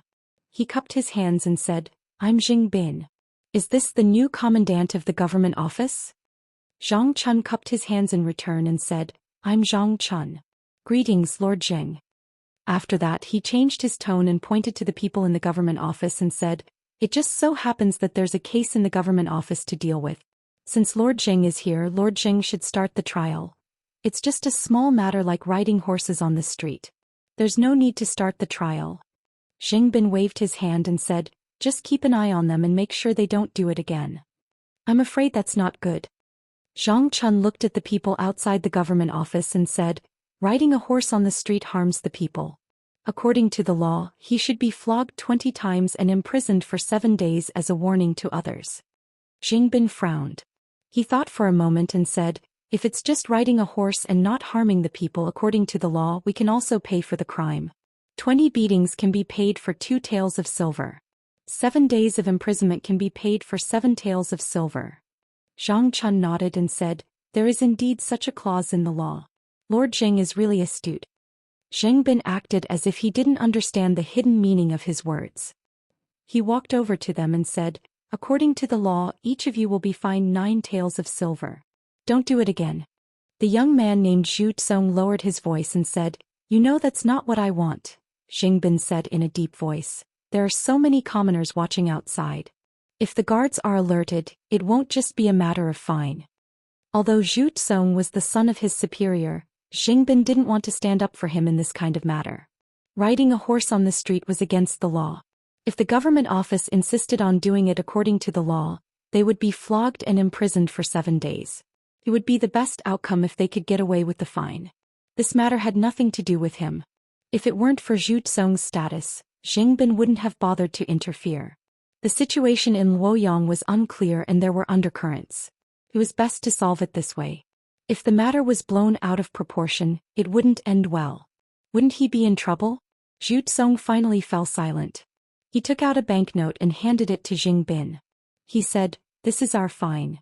Keep the change. He walked past Li Mu and grinned at him. We'll meet again. With that, he strode out of the government office with the others. Xing Bin handed the banknote to Zhang Chun and said, I'm leaving too. Before I go, I'd like to remind Lord Zhang that we, as officials, must teach our subordinates well. Don't meddle in things that shouldn't be meddled in and don't say things that shouldn't be said. Don't be dragged down by them. Zhang Chun glanced at him and said lightly, I've taught my subordinates well. Lord Jing, you don't have to worry. Xing Bin looked at him one last time and turned to leave. Li Mu sighed and said, I've troubled you again. Zhang Chun patted him on the shoulder and comforted him. You're just doing what a bailiff should do. You're in your position and you're in charge. This is my trouble. You mean you're not afraid of me causing trouble? I'm afraid. You have His Majesty behind you but I don't, Li Mu said. Are you complaining about His Majesty? Zhang Chun said, how would I dare to complain about His Majesty? His Majesty is wise and observant. He serves the country and the people. Other than being a little biased, he's good in every way. In fact, Li Mu didn't want to cause trouble for Lord Zhang, but he was just a lowly bailiff. Even if he wanted to bear the burden for him, he wasn't qualified. He sighed and said, if only I could be the Shindu commandant. Zhang Chun looked at him and said, if you're the Shindu commandant, what will I do? Li Mu explained, I'm saying if that's what you mean, that's what you really think. No. Zhang Chun suddenly looked at Li Mu and said, I understand. You want to keep causing trouble so that you can send me in as soon as possible. That way you'll have a chance to replace me, right? Li Mu hurriedly said, you're mistaken, Lord. I don't mean that, Zhang Chun said angrily. I don't dare to do anything that you dare to do. Don't call me Lord. You're my Lord. Li Mu thought about it and said, Old Zhang, listen to me. Zhang Chun stared at him and said, okay, I'm still here and you don't even call me Lord. Have you not put me in your eyes since long ago? At this moment Li Mu really wanted to send him in. Zhang Chun left in a huff. The bailiffs led by Wang Wu looked at Li Mu with admiration. Li Mu looked at Wang Wu and asked, does the Shindu commandant really have a law that uses silver as punishment? In the North Commandery, silver was fine, but the punishment couldn't be reduced. This was the first time Li Mu saw that silver could be used as punishment. Wang Wu nodded his head and said, unless it is a murder case, all other cases can be reduced or exempted from punishment through the fine of silver. This is the law set by the previous emperor. At that time, the national treasury was empty, so the previous emperor ordered the Ministry of Justice to change the law in order to enrich the national treasury. Li Mu shook his head. No wonder the Shao dynasty was getting worse and worse every year after Emperor Wen's death. Even if it was a rich and powerful family that enjoyed special privileges, the dynasties that openly displayed such privileges all died very quickly in the end. On the surface, this law was targeted at everyone. As long as one had money, they could use silver as punishment. However, ordinary people couldn't afford the silver used as punishment. To the officials and rich and powerful families, silver was nothing. This was why they were so unscrupulous and caused the current chaos in the Shindu commandery. Li Mu walked out of the yamen. Some of the people outside had yet to disperse. This time, Li Mu felt an extremely weak telekinesis from them. It couldn't be compared to when they punished the old man. It was clear that although Li Mu brought the officials' sons into the yamen, they swaggered out of the yamen. This would only make the people disappointed in the yamen and not trust it. Li Mu returned to the yamen and asked Wang Wu to find a thick law of the Great Zhou. After reading it carefully, he found this law. This was simply a way to let the privileged enjoy more privileges. The law that was supposed to protect the people had instead become a tool to oppress them. The decline of the Zhou dynasty was not surprising. Li Mu flipped through a few more pages and found that the law of using silver as punishment had been abolished before. A few months later, it was reintroduced. Regarding this, the book only briefly mentioned it and did not elaborate further. Li Mu checked the law of the Zhou dynasty again and found the reason. This book was a supplement to the explanation of the law. It also recorded the development and changes of the law. The book recorded that more than 10 years ago, a young official from the Ministry of Justice proposed a change in the law. One of the changes was to abolish the use of silver as punishment. Unfortunately, this change only lasted for a few months before it was declared a failure. Li Mu was not surprised by this. The various changes proposed by that official were from the perspective of the people. They harmed the interests of the privileged and would inevitably encounter unimaginable resistance. Li Mu walked out of the yamen with a helpless expression. As long as the law was still in place, he couldn't do anything to these people. As an arrestor, he had to act according to the law. The sound of hurried horse hooves came from the front. The young man galloped past Li Mu and turned his horse back. He said, "Isn't this arrestor Li? I'm sorry, I was riding on the street again." He had a mocking expression on his face. He threw down an ingot of silver and said, "I'm a just and law-abiding citizen. Here's 10 taels of silver. Resterly, help me hand it over to the yamen. The remaining 1 tael is your hard-earned money." The people behind him threw down the ingot with a smile and rode away. Wang Wu's face showed anger. He shouted, "These bastards are too arrogant." Deputy Arrestor Sun shook his head and said, "What can we do? They didn't break the law. We can't do anything to them." Li Mu suppressed the anger in his heart and continued patrolling with Xiao Bai. Not long after, the sound of horse hooves came from behind again. Li Mu turned around and saw the young master riding a horse galloping towards him. When he was only 2 steps away from Li Mu, he tightened his grip on the reins. The handsome horse raised its front hooves abruptly and slammed down heavily. "What a coincidence, Arrestor Li. We meet again." He reached into his pocket and took out a banknote. He threw it to Li Mu and said, "This is 100 taels. I'll buy it 10 times. The rest is yours." The first time was a coincidence, but the third time was obviously an undisguised insult. The few arrestors who followed Li Mu turned red, but they didn't dare to do anything. Wang Wu looked at Li Mu and said, "Boss, bear with it." Li Mu shook his head and said, "I really can't bear it. Some things could be tolerated but some things could not. If he could swallow it after being insulted like this, how could he face Xuandu next time? How could he be qualified to call him brother?" Zhu Xian was still riding on the horse with a mocking expression on his face. Suddenly he felt his chest tighten and was pulled off the horse. Li Mu's right hand moved like a shadow and slapped Zhu Xian's face left and right. In the blink of an eye, Zhu Xian's head swelled. Li Mu kicked him away and took out an ingot of silver from his pocket and threw it at him.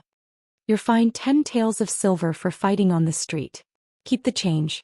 We're so close, so don't be polite with me." Chapter 210. Wang Wu trotted over and picked up the silver on Zhu Xian's body. He handed it to Li Mu and said, "Boss, half of this silver belongs to the yamen. If he wants it, he has to go to the yamen." Li Mu put away the silver ingot again. Although he was not short of money, he still felt distressed to spend it so wastefully. Zhu Xian's eyes bulged out of their sockets. He pointed at Li Mu and shouted, #*it***. Because of his swollen face, no one could hear him clearly. From the moment Zhu Xian rode his horse to the moment Li Mu dragged him down and beat him up, Everything happened so quickly that by the time the onlookers realized what had happened, Zhu Tsong's head had already turned into a pig's head. At this moment the other riders behind Zhu Tsong hurried over. The expression of a middle-aged man following behind the horse changed slightly. He took out a jade bottle and poured out a pill for Zhu Tsong to consume.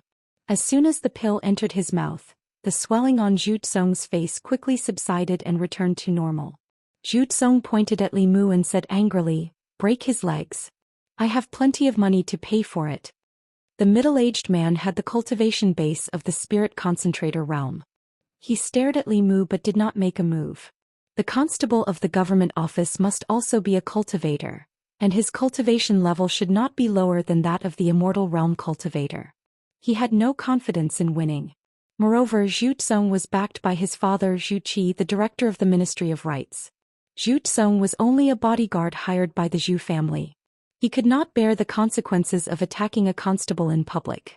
If something happened, the Zhu clan would definitely not protect him. He looked at Li Mu and said, "Sheriff, you've gone too far." Li Mu glanced at him and said, "Is it true that in Luoyang, only the son of a doctor is allowed to set a fire and others are not allowed to light a lamp?" He broke the law first and then replaced it with silver. Why can't I? That being said, the process was not like that. Even if he was fined, he had to go through the Yaman's trial and punishment.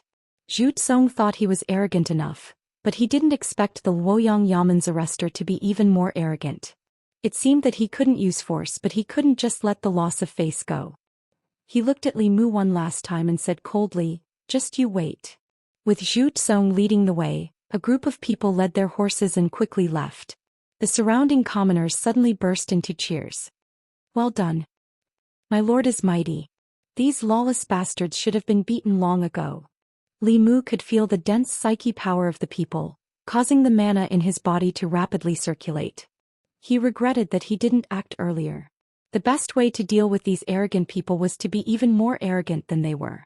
Wang Wu stood beside Li Mu and said worriedly, "It's over, it's over. Boss, you beat Zhu Tsong to vent your anger, but you've also caused trouble. The Ministry of Rights and the Ministry of Justice are in cahoots. Now the Ministry of Justice will have a reason to summon you. If they want to spread it, then let them. What's there to be afraid of?" A voice came from the side. Li Mu saw a charming woman walk out from the crowd. Li Mu asked in surprise, "Sister Mei, why are you here?" Mr. Mei said, "I happened to pass by and saw you arguing with someone, so I came to take a look." "I didn't expect you to know so much about the law," Li Mu said humbly. "I'm just drawing inferences from one case. Zhu Tsong and the others could use silver as a substitute, so could Li Mu. After all, they didn't lack money. However, this kind of thing was very detrimental to the unity of the people and the rule of the Empress. Although Li Mu wanted to give Zhu Tsong a taste of his own medicine, he didn't agree with this. He looked at Mr. Mei and said, "Using silver as a substitute is very harmful. Your Majesty, why don't you change and abolish this law?" Mr. Mei shook his head and said, "This law was set by the late emperor. Your Majesty has only been on the throne for 3 years. If you overturn the law set by the late emperor, what do you think the court will think? What do you think the people will think?" Li Mu could understand the empress. When a woman was the emperor, there was a lot of criticism in the court. Her every decree had to be considered more than a normal emperor. Li Mu sighed and said, "But as long as this law is not changed, the injustice in Luoyang will not disappear. The people will not completely trust the court and Her Majesty. It will be difficult to unite the people. This kind of law would not have any effect on justice. It would only cause the strong to exploit the weak even more.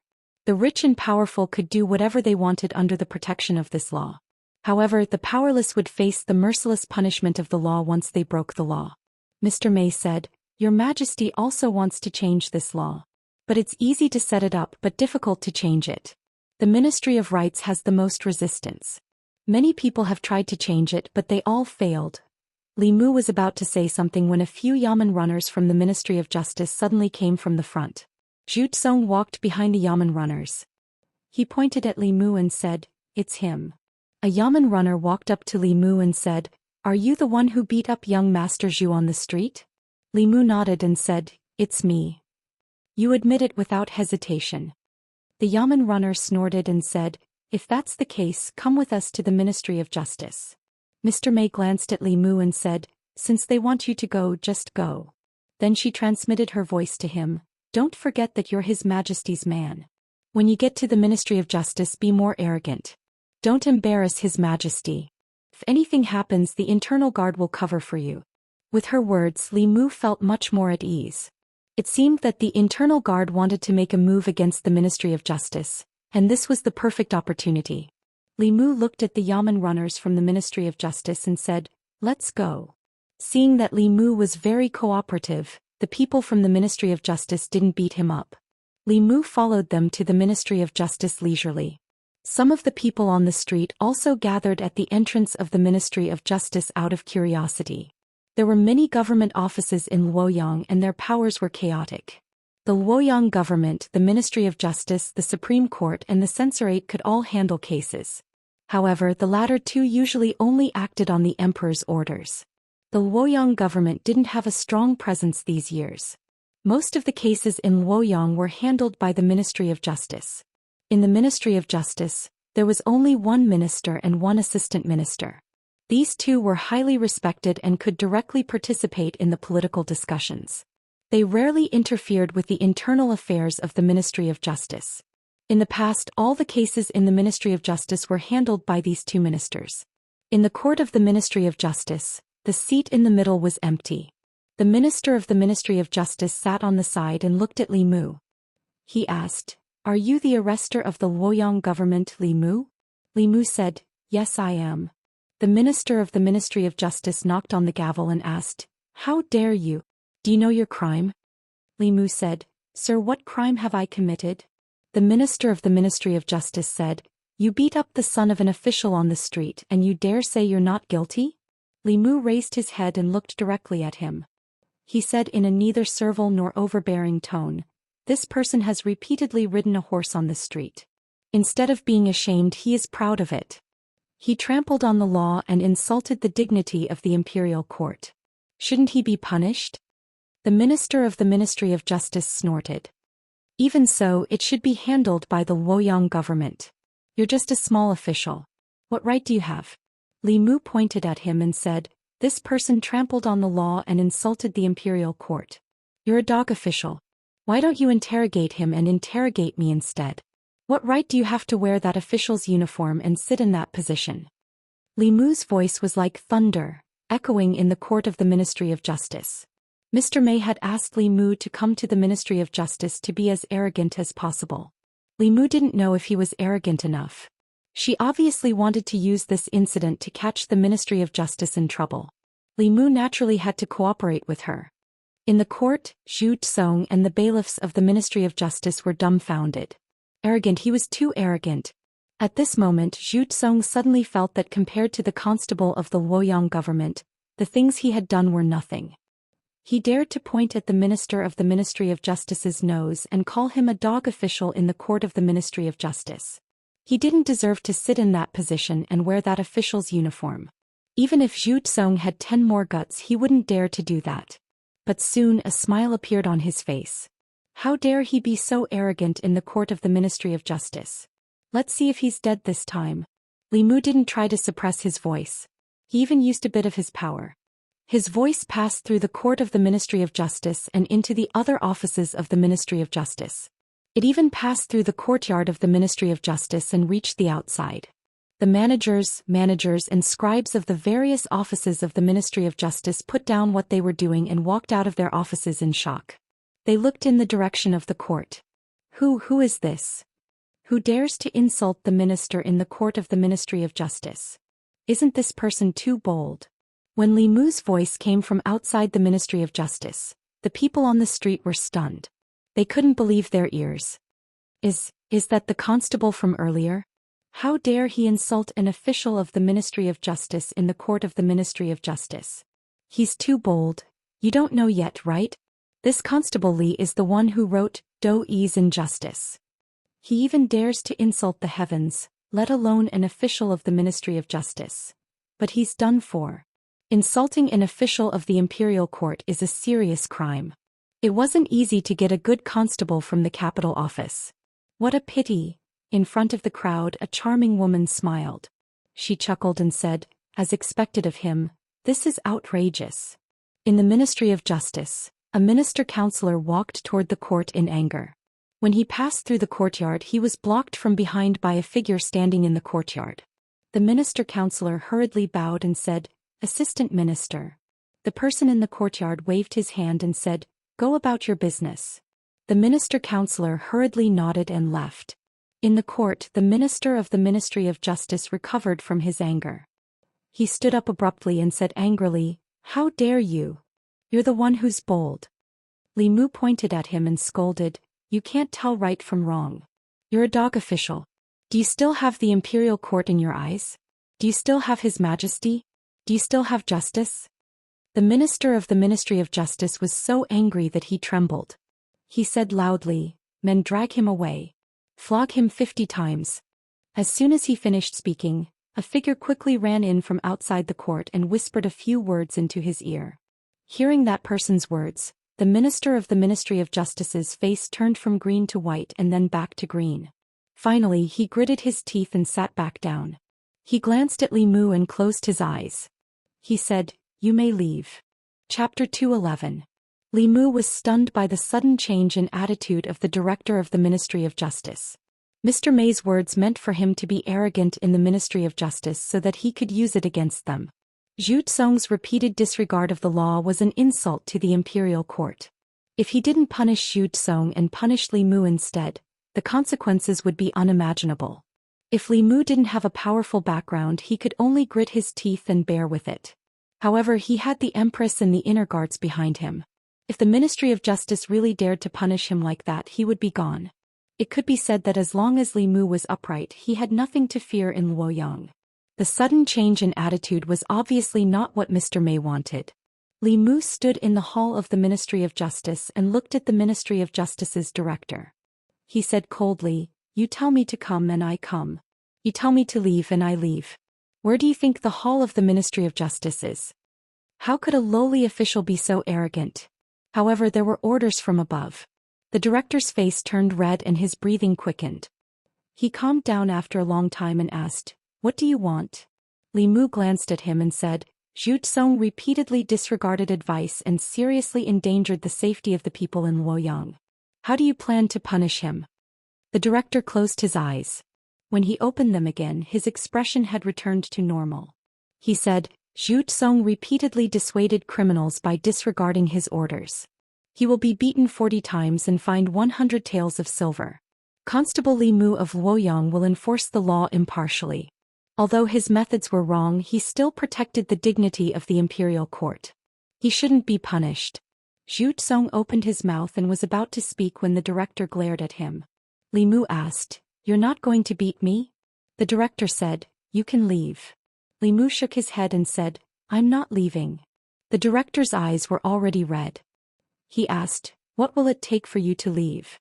Li Mu pointed at Zhu Xian and said, "I'll leave after you finish the fight. Sometimes it takes 2 to clap." Li Mu felt that he was already arrogant enough. He had called the people of the Ministry of Justice dogs in the court of the Ministry of Justice, but the other party did not care at all. They even started to do things according to the law. He could not find any fault with them.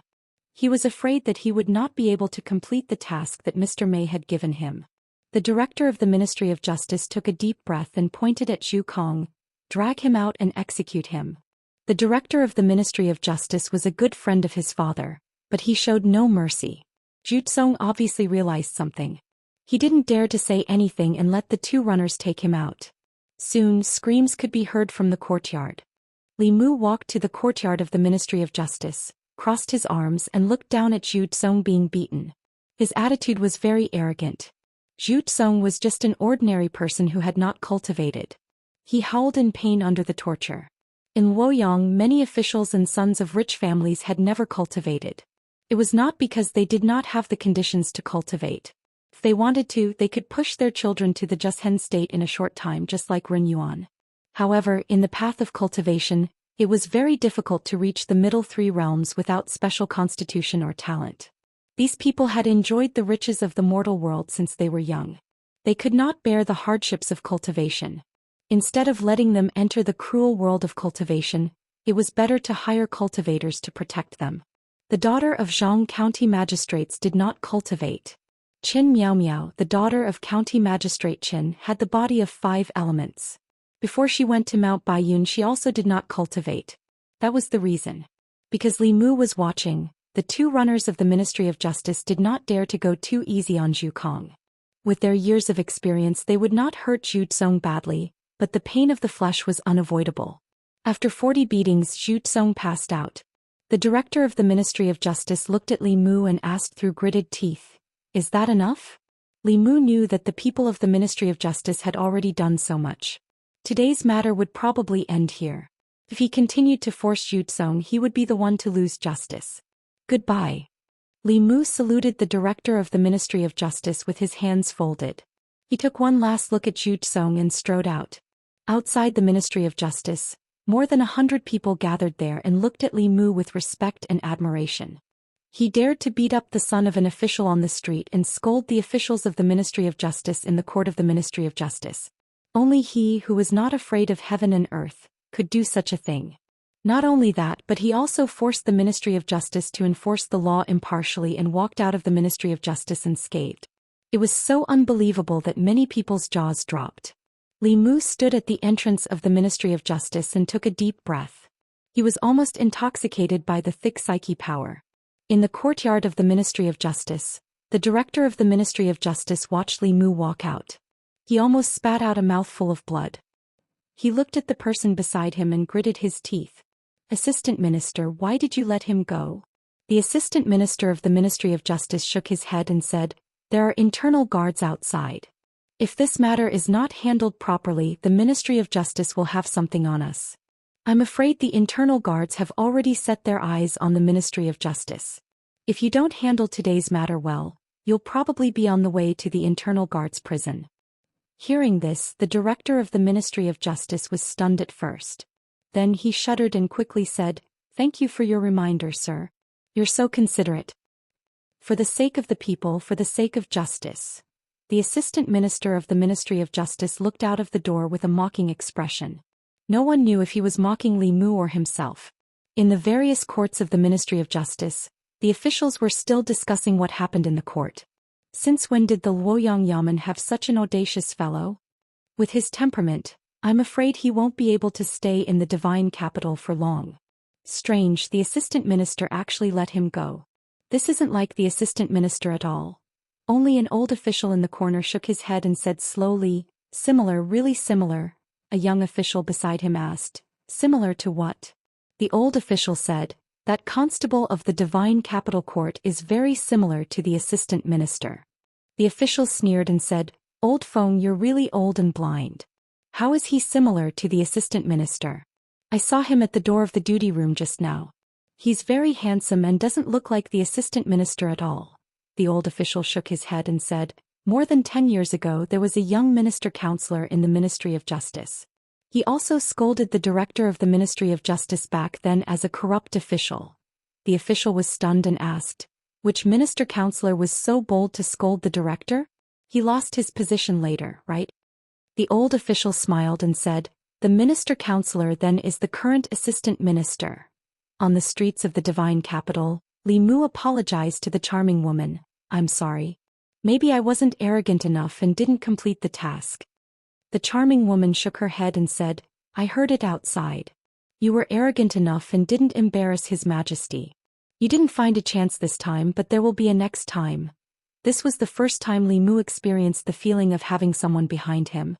No wonder the officials, nobles and sons of wealthy families in the divine capital always liked to bully others. They were as arrogant as they could be. If they didn't have to take responsibility for their arrogance, then they would indeed be very happy and satisfied psychologically. These people were born with things that many people couldn't have in their entire lives. They didn't need to work hard and could enjoy luxurious food and clothing. They didn't need to cultivate and had cultivators by their side. Even the law protected them. They were rich in money, power, and material things. Some people began to pursue morbid psychological satisfaction.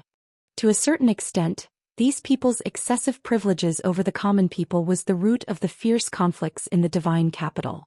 If he could solve this problem, the psyche power he obtained from the common people would be enough to save Li Mu years of hard cultivation. After returning to the government office, Li Mu found the Law of Great Zhou, Commentary on the Law of Zhou, and other books about the law. When he was in Xianxia County and North County, Li Mu was in charge of arresting people, judging cases, and passing down punishments. It was the job of the county magistrate and the county captain. After coming to the divine capital, Li Mu gradually realized that there was no harm in familiarizing himself with the law. If he wanted to overturn the law of using silver as a substitute for crime, he first had to understand the development and changes of this law. This law was created during the time of the previous emperor. In the early days, as long as it wasn't a crime of treason, even murder and arson, gold and silver could be used as a substitute for crime. Later, because the scope of the crime was too large, there was no need to pay with one's life for murder. They only had to pay a portion of the gold and silver. Within the Great Zhou, chaos broke out everywhere. The demon sect took the opportunity to stir up disputes. External enemies also began to move. The psyche power of the common people fell to its lowest point in decades. Only then did the imperial court urgently reduce the scope of the crime and exclude serious cases of murder from the scope of using silver as a substitute for crime. Although this temporarily reduced the impact of this matter, as long as this law was not abolished, it would be a chronic disease of the Great Zhou. Later, many officials wanted to abolish this law, but they all failed. Among them, an official from the Ministry of Justice named Zhou Xian once advocated for reform. He briefly abolished this law for a few months, but the old forces with vested interests counterattacked and the reform failed. This official named Zhou Xian advocated using law to rule the country. He emphasized that there was no distinction between close and distant relatives, no distinction between high and low, and that all punishments should be dealt with by law. He did not evade the ministers and rewarded the good but not the common man. He insisted that the law should treat everyone equally and abolish the use of silver as a substitute for crime. This kind of thinking happened to coincide with Li Mu, who had a modern view of the law. However, although this person's thinking was advanced, he was opposing the entire ruling class. His ending shouldn't be very good, Li Mu sighed. He planned to investigate what happened to this official named Zhou Xian. He walked outside and found Wang Wu. He asked, "Do you know an official named Zhou Xian?" Wang Wu heard this and his expression changed. He said, "Boss, you can't call this person by his name." Li Mu's expression changed. He asked, "Why?"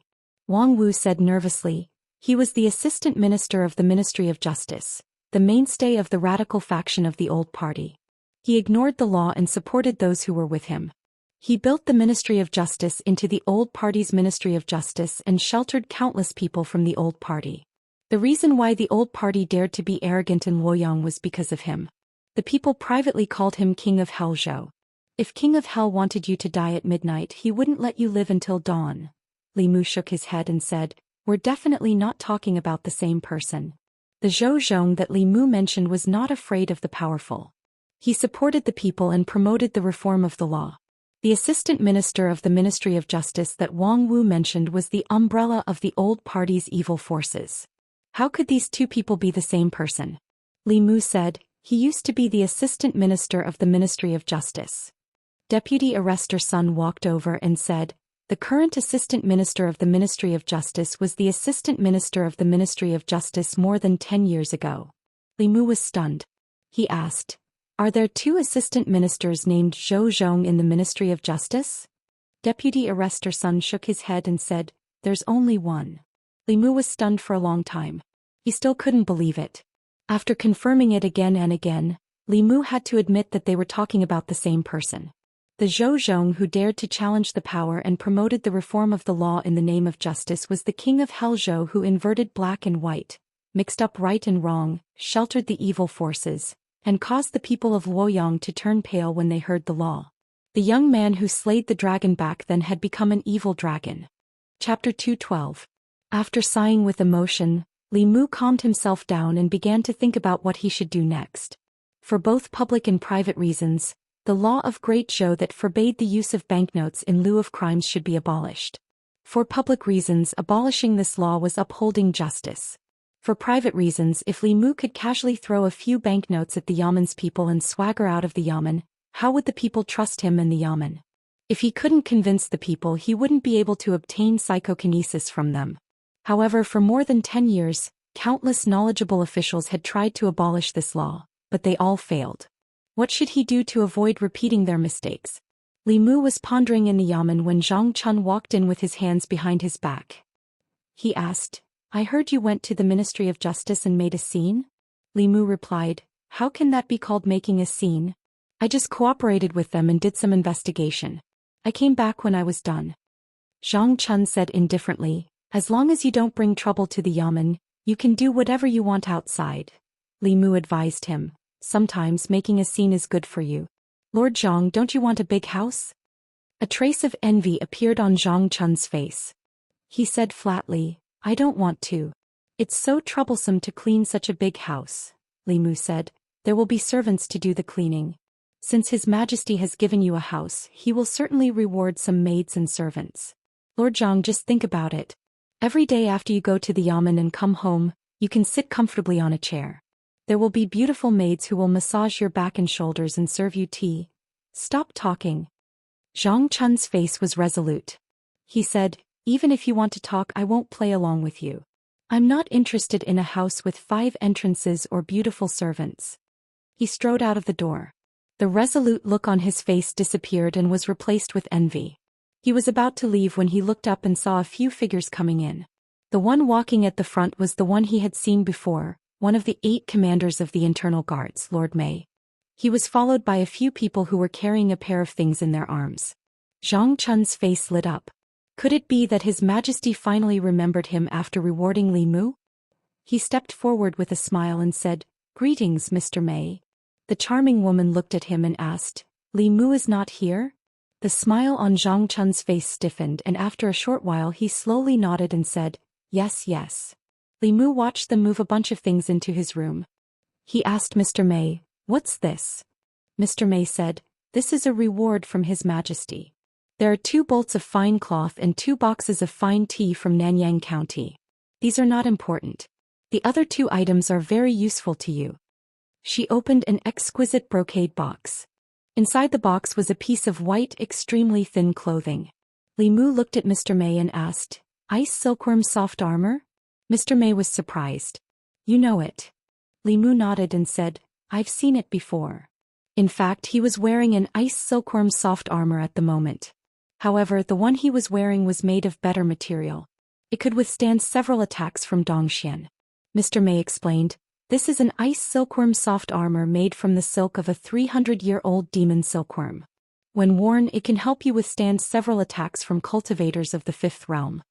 If it could withstand several attacks from cultivators of the 5th realm, it could be considered an earth-rank magic treasure. Although Li Mu had better magic treasures, he did not refuse. If he did not need it, he could give it to Xiaobai. Mr. Mei took out a sword from another brocade box and said, This is a mid-grade earth-rank sword. It is also a reward from His Majesty. You can change your previous sword. Li Mu looked at Mr. Mei and seemed to realize something. When Yang County was plagued by evil spirits, the reward from the Imperial Court was only an earth-rank magic treasure at the beginning. Li Mu had only caused a ruckus at the Ministry of Justice, and she had given him 2 earth-rank magic treasures. One for defense and one for attack. The implication could not be more obvious. It seemed that even in the divine capital, Her Majesty still had to face great danger as a servant of the Empress. Fortunately, even though Li Mu was helpless in the affairs of the Imperial Court, he had a valuable treasure with him. That golden armor divine soldier seal could summon a 6th-tier divine soldier to assist him in battle.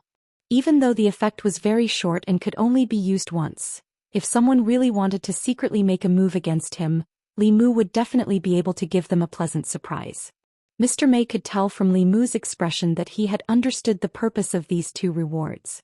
She looked at Li Mu and said, If you are afraid, it is not too late to back out now.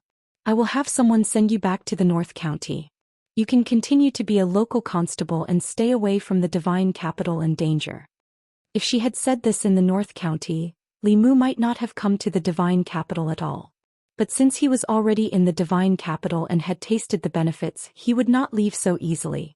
If he left the divine capital, where would he have so much psyche power?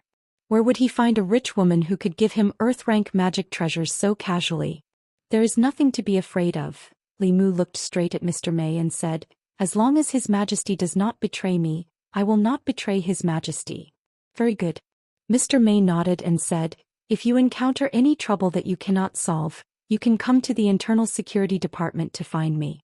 Li Mu said, there is no trouble that I cannot solve for now, but there is one thing that I need Sister May's help with.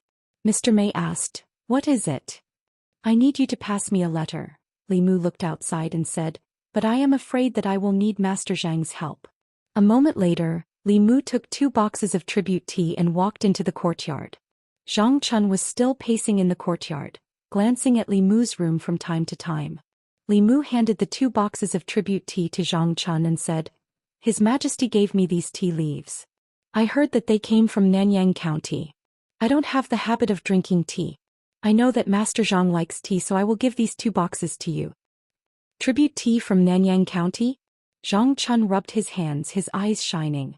He said, the tribute tea from Nanyang County is famous all over the world. I have never tried it.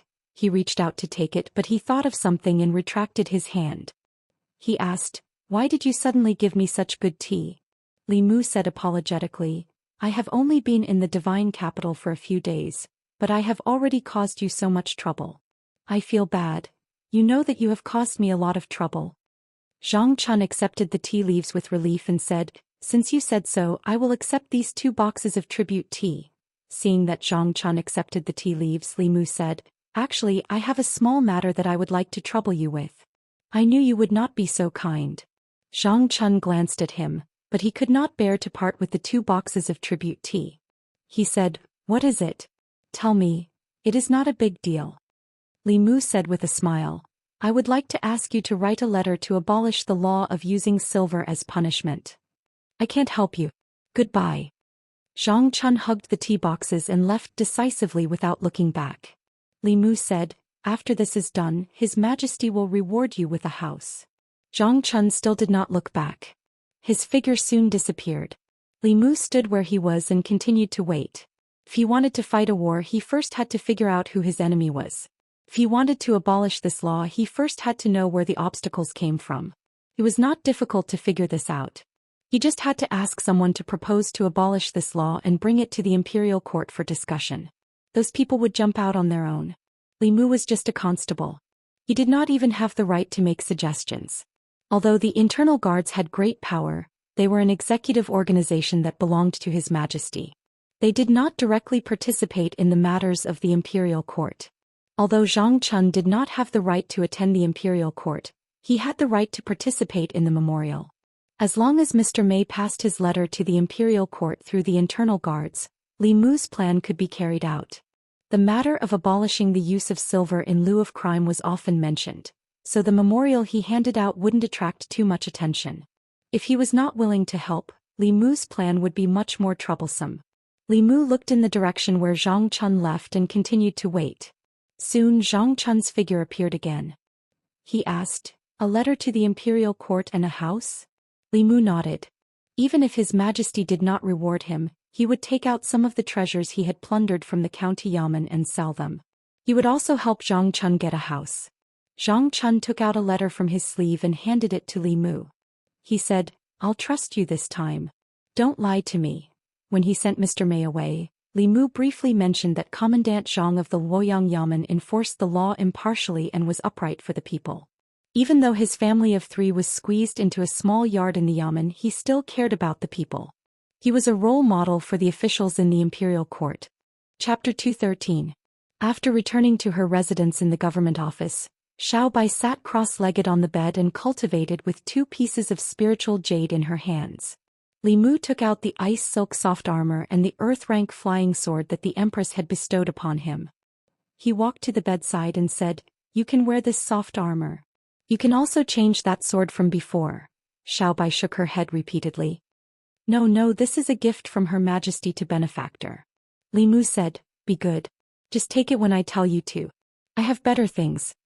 Lu Hanyan and Wan Wan were on Mount Baiyun and did not lack treasures. Xiao Bai only had the sword that Li Mu had given her from the government office. The Empress's reward this time was just enough to help her upgrade her equipment. Li Mu took out Xiao Bai's previous sword and swung it at the Earth-grade flying sword. The Earth-grade flying sword was undamaged, but a chip appeared on the previous sword.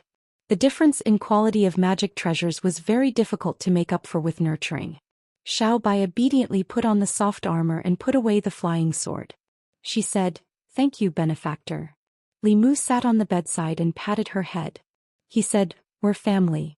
There's no need to thank me." Xiao Bai rubbed her head against Li Mu's hand. Li Mu sat cross-legged on the bed and cultivated with her. Before the inner guard had news, all he had to do was wait. During this time he planned to use the mental power in his body to cultivate. By now, Li Mu had a deep understanding of mental power.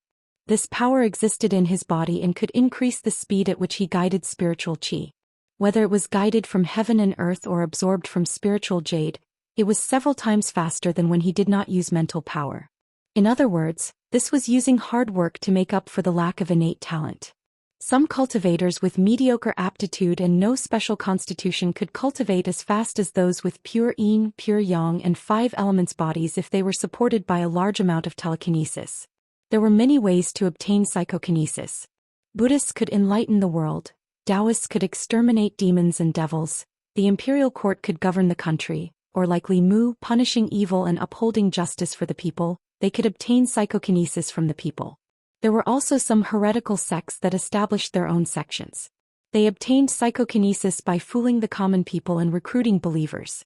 In the end, psychokinesis was just a kind of subjective emotional power produced by humans.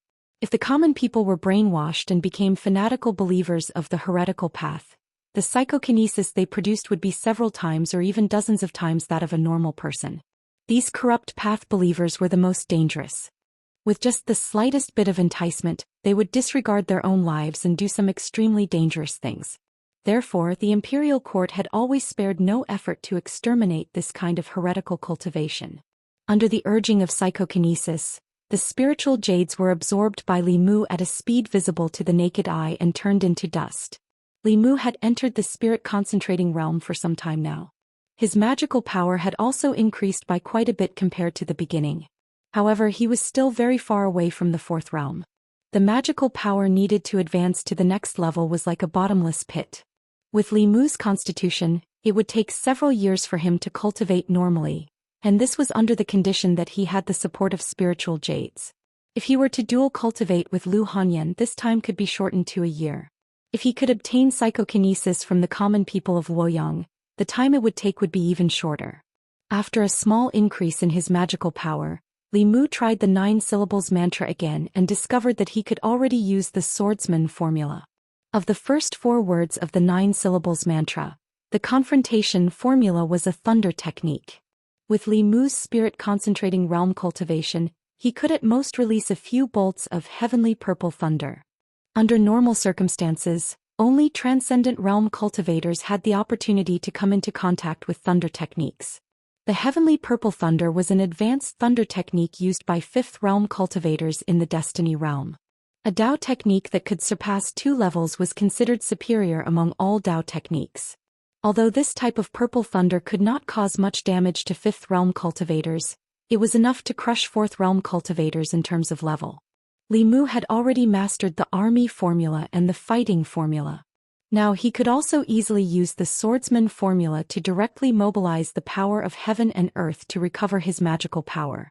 When he was in the prefecture city, Li Mu had already experienced the last few moves with the help of Chu Jiang of Gojoseon's great formation of 18 yin prisons.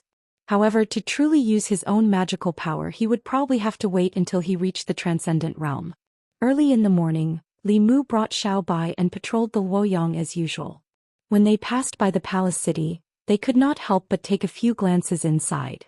Without any special circumstances, the Great Zhou Court Assembly was held once every 3 days. He wondered what the situation was like in the court today. Ziwei Palace. Today's court assembly was still a stage for the old party and the new party. After the officials from both sides engaged in intense debate regarding several court matters, each side gained something and each side lost something. As usual, Her Majesty the Empress, whose figure could only be vaguely seen behind the curtains, still did not speak.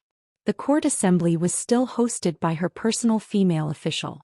At this moment the officials were discussing a memorial. This memorial was from a minor official in the Luoyang Yamen. It bypassed the Minister of Governmental Affairs and passed directly to Her Majesty through the inner guards. Generally speaking, officials of the fourth rank and above were qualified to pass memorials directly to Her Majesty. Those below the fourth rank would first pass memorials to the Minister of Governmental Affairs. If necessary, the Minister of Governmental Affairs would then pass them to Her Majesty. However, there were also some officials who would take advantage of the situation and pass memorials directly to Her Majesty through various methods, hoping to gain Her Majesty's appreciation and take a shortcut to the officialdom. They would reach the heavens in one step and soar to the clouds. The memorial was written in hopes that the court would abolish the law of using silver in lieu of crimes in the Great Zhou's law. This matter was occasionally raised by officials in the court, but in the end, it was left unsettled. After all, for most people in the court this law was beneficial to them. Even if a portion of them agreed to abolish it, they would still remain silent after considering their own interests.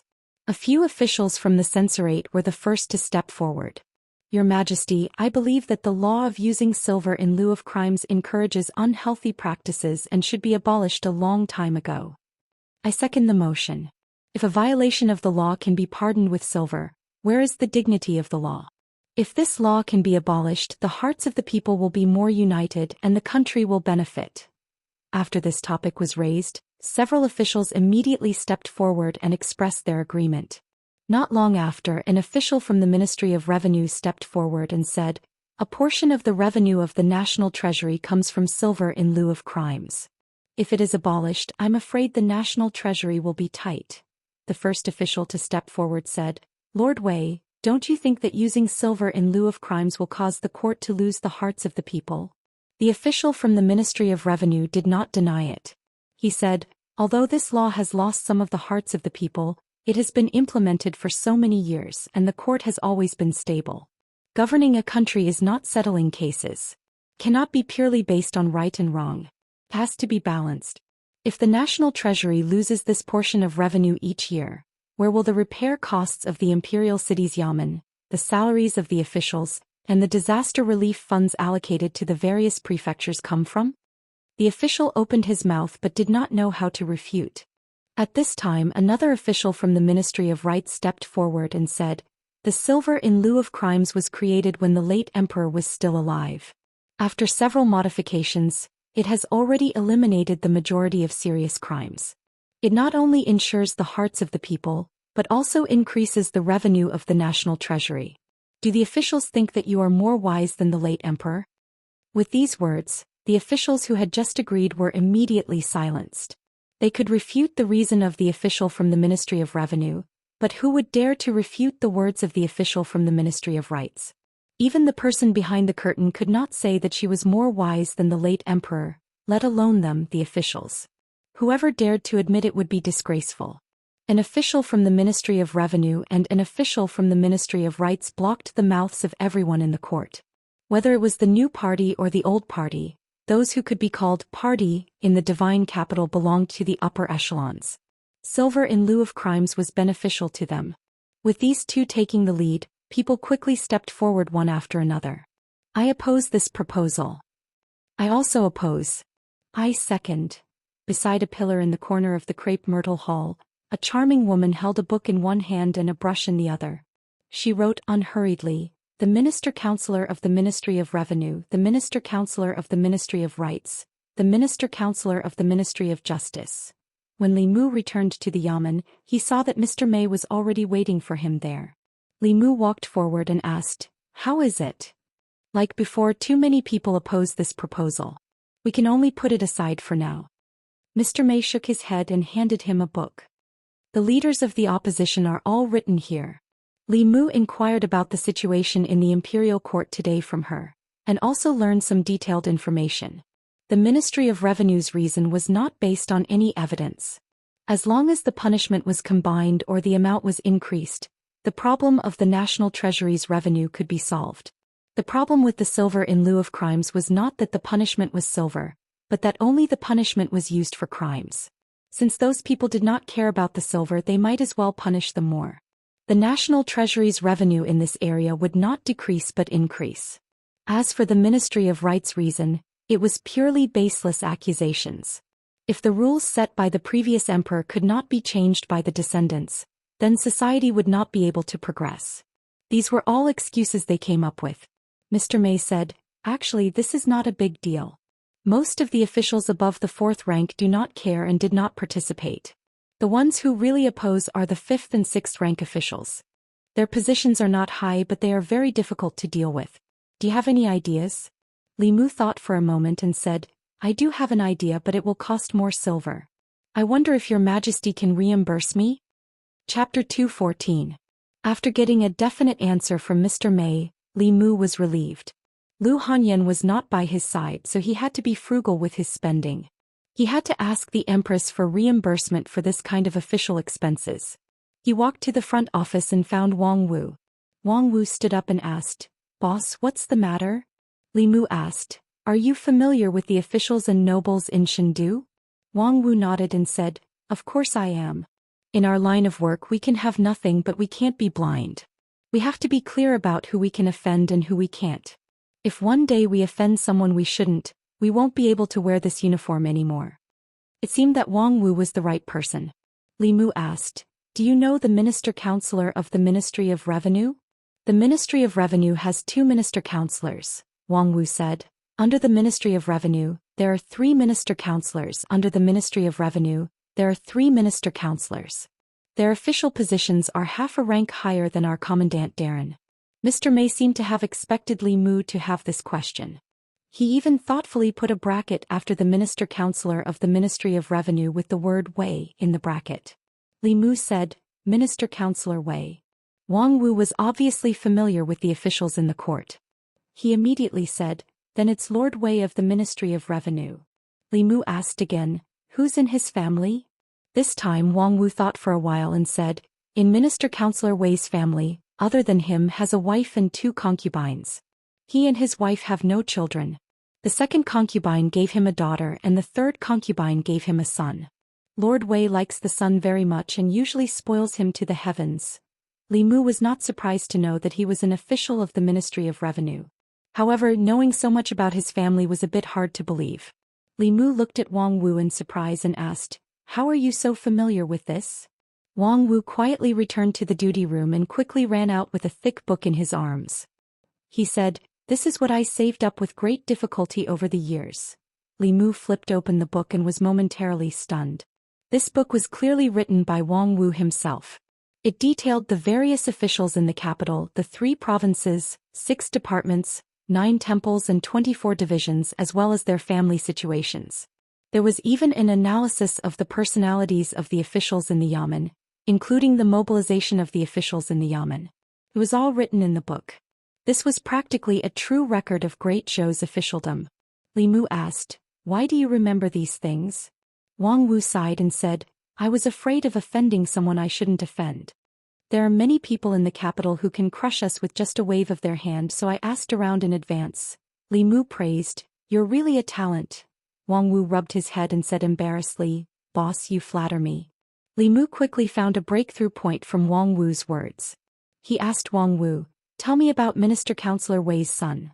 Wang Wu flipped through a few pages of the book and said, "Minister Counselor Wei's son is called Wei Peng. Because he's the only descendant of the Wei family, he's been doted on since he was young. Therefore his temper is rather eccentric. Even the sons of other officials aren't willing to play with him. He loves good food and his favorite restaurant is the Floating Fragrance Restaurant." Floating Fragrance Restaurant. Several constables were drooling over the dishes in front of them. Wang Wu finally couldn't help but ask Li Mu, "Boss, can we eat these dishes?" Li Mu took a bite and said, "Of course, why not? It's public expense." Wang Wu and the others all picked up their chopsticks, looking as if they were going to sweep away all the dishes. Although the Floating Fragrance Restaurant wasn't the best restaurant in Luoyang, it was still a place they couldn't afford. A dish here cost more than their monthly salary. Li Mu glanced at them and said, "Eat slowly. Don't embarrass the Yamen." Li Mu was used to eating Lu Hanyan's dishes. The food here was tasteless to him. It was just that the ingredients were more expensive, the presentation was more particular, the quantity was extremely small, and the price was exorbitant. If it weren't for the fact that the son of the Minister Counselor of the Ministry of Revenue liked to eat here, Li Mu wouldn't have come to this place. In an exquisite private room on the 2nd floor of the Floating Fragrance Restaurant. Wei Peng and a few friends finished eating and walked out of the private room and down the stairs. One of them said as he walked, "I heard that Zhou Xian was flogged in the Ministry of Justice. Why would the Ministry of Justice do anything to him?" Another person said, "I've heard that Zhou Xian and a few others were caught riding horses on the streets of Luoyang.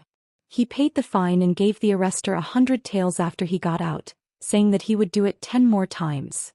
He shook his head and said, "Zhou Xian really thinks that he can do whatever he wants in Luoyang just because his father is the director of the Ministry of Rights. It's fine if it's normal times, but this time he's too arrogant. Isn't he riding on the head of the imperial court? If the Ministry of Justice doesn't punish him, who will?" Another person said, "When it's time to restrain yourself, you have to restrain yourself. Going against the Luoyang Yamen is the same as going against the imperial court." The three of them walked down the stairs. Wei Peng saw that a constable who was eating at the door kept looking at him. His gaze also lingered on him for a while. The next moment, the constable slammed his chopsticks on the table and stood up. He looked at Wei Peng and asked loudly, "What are you looking at?" The others were stunned. Wei Peng was even more confused. He had only glanced at the constable, and the constable had put on a provocative posture. This constable's temper was worse than his. He was in a good mood today and did not get angry. Instead, he looked at the constable mockingly and asked, "What's wrong with looking at you?" The constable looked angry and said, "I dare you to look at me again." It was the first time Wei Peng had seen such an arrogant constable. He crossed his arms and said, "What are you going to do?" Bang! The bailiff simply punched him in the face. Wei Peng staggered and was sent flying backwards. A bruise appeared on his eye. Wei Peng was stunned. The people behind him were stunned. The guests, shopkeeper and waiters of wafting fragrance in were all stunned. He punched someone just because they looked at him a little longer. How could there be such an arrogant person in Luoyang? Even the sons of officials and nobles would have a reason when they bullied others. This constable's reason was a little careless. That said, many of the people present felt quite satisfied with that punch. After all, the person he hit was Wei Peng. Everyone was used to seeing his arrogant and despotic appearance.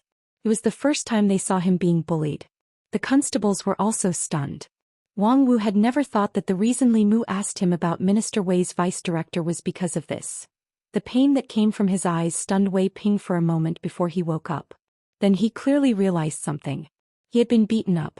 He had been beaten up by a constable. The reason the other party had beaten him was because he had looked at him a little longer. He was used to using his power to oppress others. When he went out, he brought 2 guards with him. At this time, the 2 guards also realized what was going on and reached out to grab Li Mu. These 2 people were in the spirit-condensing realm. Li Mu did not move. He just glanced at them. The 2's outstretched hands stopped in midair. Cold sweat seeped out of their foreheads. They did not attack again and retreated to Wei Peng's side. The other 2 looked at Li Mu in shock. Li Mu looked at them and asked, "What are you looking at?" Thinking of Wei Peng's fate, the 2 immediately looked away and shook their heads. "Nothing, nothing." Wei Peng covered one eye and looked at the 2 with his other eye. He said angrily, "What are you still standing here for?" One of the guards said, "Young master, he is at the 3rd realm. We are no match for him." Li Mu took one last look at them and left under Wei Peng's resentful gaze and the shocked gazes of the surrounding people. The 3 young men behind Wei Peng were at a loss. They did not know what to do. After all, they had always been the ones who took the initiative. They were also the ones who left. Now that they were being bullied, they could not win in a fight. If they scolded him, they would probably be beaten up again. That person was extremely unreasonable. Even if they looked at him a little longer, they would be punched. If they scolded him, it would not be a matter of 1 or 2 punches. One of them looked at Wei Peng and asked, "What do we do next?" Wei Peng's face darkened. He said, "Go to the Ministry of Justice." Li Mu left the restaurant and walked leisurely to the government office. Wang Wu followed behind him and asked with his mouth agape, "Boss, what are you doing?" Li Mu could not be bothered to explain to him. He said, "You will know in a while." Wang Wu said anxiously, "What do you mean by in a while?" "The people from the Ministry of Justice will be here soon. We are the unreasonable ones this time." Wang Wu's prediction was right. The people from the Ministry of Justice came very quickly, even faster than Li Mu arrived at the government office. When he returned to the government office, the people from the Ministry of Justice were already waiting outside. Li Mu had already met a few bailiffs from the Ministry of Justice twice. The leader looked at him with a cold smile and said, "Constable Li, I'm afraid we'll have to trouble you to come with us." Li Mu did not refuse. He said, "Let's go." Xiao Bai ran out of the government office and asked softly, "Benefactor, what's the matter?" Li Mu said, "Nothing. You stay in the government office first. I'll be back in a while." The bailiff from the Ministry of Justice had a mocking expression on his face. Last time he was the reasonable one. Under the threat of the internal guards, the doctor did not dare to judge randomly. This time he was the one who beat someone first. The reason was in the Ministry of Justice. As long as the doctor handled the case fairly, he would have to go in standing and come out lying down. Li Mu originally wanted Xiao Bai to stay in the government office, but she insisted on following. Li Mu let her go. It was Li Mu's second time in the court of the Ministry of Justice. The doctor of the Ministry of Justice sat on the top. Wei Peng and his bad friends stood on the side looking coldly at Li Mu. The doctor knocked on the gavel and asked, "Li Mu, Wei Peng said that you beat him up for no reason. Is this true?" Li Mu explained, "Who told him to look at me?" The doctor said in a low voice, "He only looked at you and you beat him up?" Li Mu looked at Wei Peng and asked, "Haven't they done this kind of thing before?" The doctor knocked on the gavel again and said, "I don't care about the past. I only want to ask about the present. Did you beat Wei Peng up for no reason at Spring Fragrance Brothel?" Li Mu nodded and said, "Yes.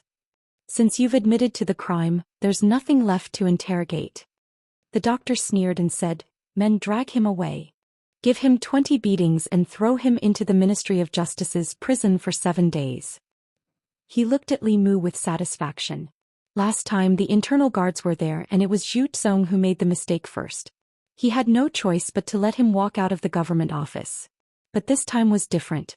This time, Li Mu beat Wei Ping first, and Wei Ping did not do anything from the beginning to the end. This case could not be simpler. Even if the Heavenly Emperor came today, he would still be guilty. When the two bailiffs from the Ministry of Justice came up, Li Mu suddenly stretched out his hand and said, "Wait." The doctor said, "Do you have anything else to say?" Li Mu raised his head and said, "According to the laws of the Great Zhou, Volume 2, Article 13, those who beat up others for no reason can be punished with less than 20 beatings and imprisoned for less than 7 days, depending on the severity of the injury. Wei Peng's eyes are bruised, but it's only a minor injury. Sir Doctor, you sentence me to 20 beatings and imprisonment for 7 days. This is an abusive punishment. According to the laws of the Great Zhou, Volume 25, Article 47, any official who abuses punishment will be fined a month's salary for a light punishment, or removed from office for a heavy punishment." The doctor looked at Li Mu, who was calmly explaining the laws of the Great Zhou to him, and felt as if there was something stuck in his chest. He could not swallow it, but he could not spit it out either. Chapter 215. What made the director of the Ministry of Justice gloomy was that Li Mu had said so much, and every word he said was reasonable. According to the laws of the Great Zhou, as long as no serious injuries or deaths were caused, the maximum punishment for fighting would be 20 strokes of the cane and 7 days of imprisonment. Wei Ping only had a black eye, which was a light injury among light injuries. If he was sentenced to the most serious crime of fighting, he might not be able to convince the public. He was not afraid of not being able to convince the public, but he was afraid of not being able to convince the internal guard. This was a clear abuse of power, and a heavy punishment was a light crime. The internal guard was a sharp sword hanging over the heads of the officials of the divine capital. If this sword fell, even if he could keep his head, he would definitely not be able to keep his position. However, if he downplayed this matter, he would not be able to swallow the anger in his heart. He was a constable and catching people was his job. Why would he study the laws of the Great Zhou? The director of the Ministry of Justice took a deep breath. After calming himself down, he said, "I won't imprison you. 10 strokes of the cane isn't an abusive punishment, right?" Li Mu nodded. "Of course not. After all, the law was only a reference. Could not be so precise as to how a black eye should be punished. As for how the punishment should be, it was up to the judge to decide the punishment according to the actual situation. This was the authority of the judge." The director of the Ministry of Justice waved his hand and said, "Men, drag him out and execute him." He could choose not to imprison him, but he had to beat him. If he did not make Li Mu lose half his life today, he would not be able to appease the hatred in his heart from being humiliated twice. Although this person was a constable, he was still inexperienced. He probably did not know that the bailiffs of the Ministry of Justice had long been trained to be skilled. They could beat someone 100 times with the cane and only hurt the flesh. They could also beat someone to death within 10 strokes. Whether it was 10 strokes, 20 strokes, 100 strokes, or 200 strokes, they could all achieve the same result. The director of the Ministry of Justice gave the two bailiffs a look.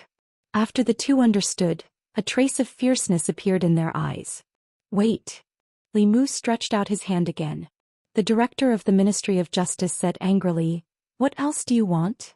Li Mu slowly said, "According to the law of the Great Zhou, Book 2, Article 13, the crime of fighting can be substituted with silver. And according to the law of the Great Zhou, Book 50, Article 1, it explains the substitution of silver. 1 cane can be substituted with 1 tael of silver. 10 canes, that is 1 tael of silver." Li Mu took out a piece of silver from his bosom and walked to the table where the director of the Ministry of Justice was sitting. He placed the silver on the table and said, "There's more than 1 tael of silver here. Keep the change." The director of the Ministry of Justice opened his mouth, but did not know how to refute. The silver of guilt was a rule set by the previous emperor, and it was still in use today. In today's morning court, he even stood out to oppose the proposal to abolish the silver of guilt. In other words, Li Mu's actions were in accordance with the law. However, this law had always been used by the Ministry of Justice to protect their accomplices. When had it ever been used on themselves? Li Mu looked at the director of the Ministry of Justice and asked, "Is there a problem?" The director of the Ministry of Justice did not speak. He could not deny Li Mu because denying Li Mu was the same as denying himself. A few hours ago he was still in court, arguing that the silver of guilt was beneficial to the country, and not a tool used by some party for personal gain. If he did not allow Li Mu to use the silver of guilt, he was afraid that the internal guards would immediately accuse him of abusing his power for personal gain. That would be the end of him. The director of the Ministry of Justice shook his head and said, "No problem." Li Mu said, "If there's no problem, I'll go back first. See you next time." Wei Peng had been standing to the side and watching. At this moment he could no longer hold back. He pointed at Li Mu and asked the director of the Ministry of Justice, "Are we letting him go just like that?" The director of the Ministry of Justice said with a dark expression, "According to the law, he paid the silver and it was enough to pay for his crime." Wei Peng cursed angrily, "Which idiot made this bullshit law? Where is the justice?" Li Mu, who already had 1 foot out of the hall of the Ministry of Justice, pulled back the foot he had taken. He turned around and walked back. He looked at the director of the Ministry of Justice and asked, "Did you hear that?" The director of the Ministry of Justice held his forehead and shook his head. "I didn't hear anything." "I heard it." Li Mu pointed at Wei Peng and said, "He just said which idiot made this bullshit law. The silver of guilt law was made by the previous emperor. Insulting the previous emperor is a great disrespect. According to the law, one should be punished with 100 beatings. Great disrespect referred to disrespect to the sovereign. Disrespect to the previous sovereigns of the Great Zhou was a great disrespect. There was no punishment for this crime. It was very small when it was small, but it was very big when it was big.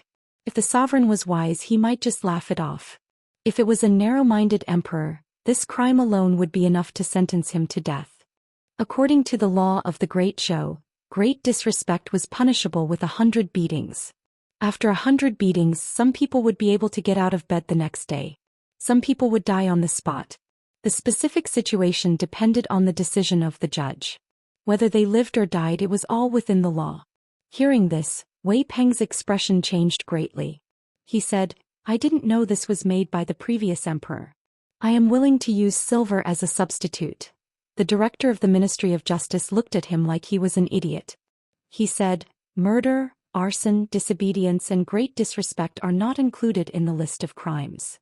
When the silver was first made available, the national treasury became much more abundant in a short period of time. However, chaos arose in the country and the people were seething with resentment. Later on, the previous emperor had the Ministry of Justice make changes to this law. Many serious crimes were excluded from the list of crimes. However, great disrespect was never included in the list of crimes. Li Mu glanced at Wei Ping and asked the director of the Ministry of Justice. This person insulted the previous emperor and committed the crime of great disrespect. He should be punished with 100 beatings. Do you want him to be beaten here or should I bring him back to the yamen? The director of the Ministry of Justice gritted his teeth and said, there is no need to trouble the yamen with the matters of the Ministry of Justice. 100 strokes would be enough to beat Wei Ping to death. At that time, how would he answer to Minister Counselor Wei? Minister Counselor Wei only had one son in his middle years, and Wei Ping was his only son. If he died in the yamen he would probably go crazy. Li Mu nodded and said, then let's begin. I will leave after watching. The director of the Ministry of Justice gave the two bailiffs a look and said, Wei Ping disrespected the previous emperor. According to the law he should be punished with 100 beatings. Carry out immediately. Wei Peng's screams quickly came from outside the hall of the Ministry of Justice. He lay sprawled on a flat stool. Every beatings on his buttocks caused a wave of pain. Although it was not intense, it was unbearable when stacked together. However, at this moment compared to the physical pain he felt more wronged. From the beginning to the end he was a complete victim. Just because he looked at that person a little longer he was punched. When he arrived at the Ministry of Justice, not only did he not receive justice he was punished with 100 beatings. Where was the justice? Where was the justice? Was there any law in Luoyang? Wei Ping felt that he was as wronged as Dou Yi. In the hall of the Ministry of Justice, the director of the Ministry of Justice looked at Li Mu and asked, do you really want to be enemies with the Ministry of Justice? Li Mu shook his head and said, I am only acting according to the law. When have I ever been enemies with the Ministry of Justice? You sent people to bring me here from the yamen. You punished me with beatings and imprisoned me. Now you are saying that I am enemies with the Ministry of Justice. Isn't that just making false accusations? The director of the Ministry of Justice opened his mouth. After thinking carefully it seemed like what he said was true. However, it was the Ministry of Justice that had brought him here. Why did he feel like he was being bullied? Li Mu waved his hand at the director of the Ministry of Justice and said, I'm leaving.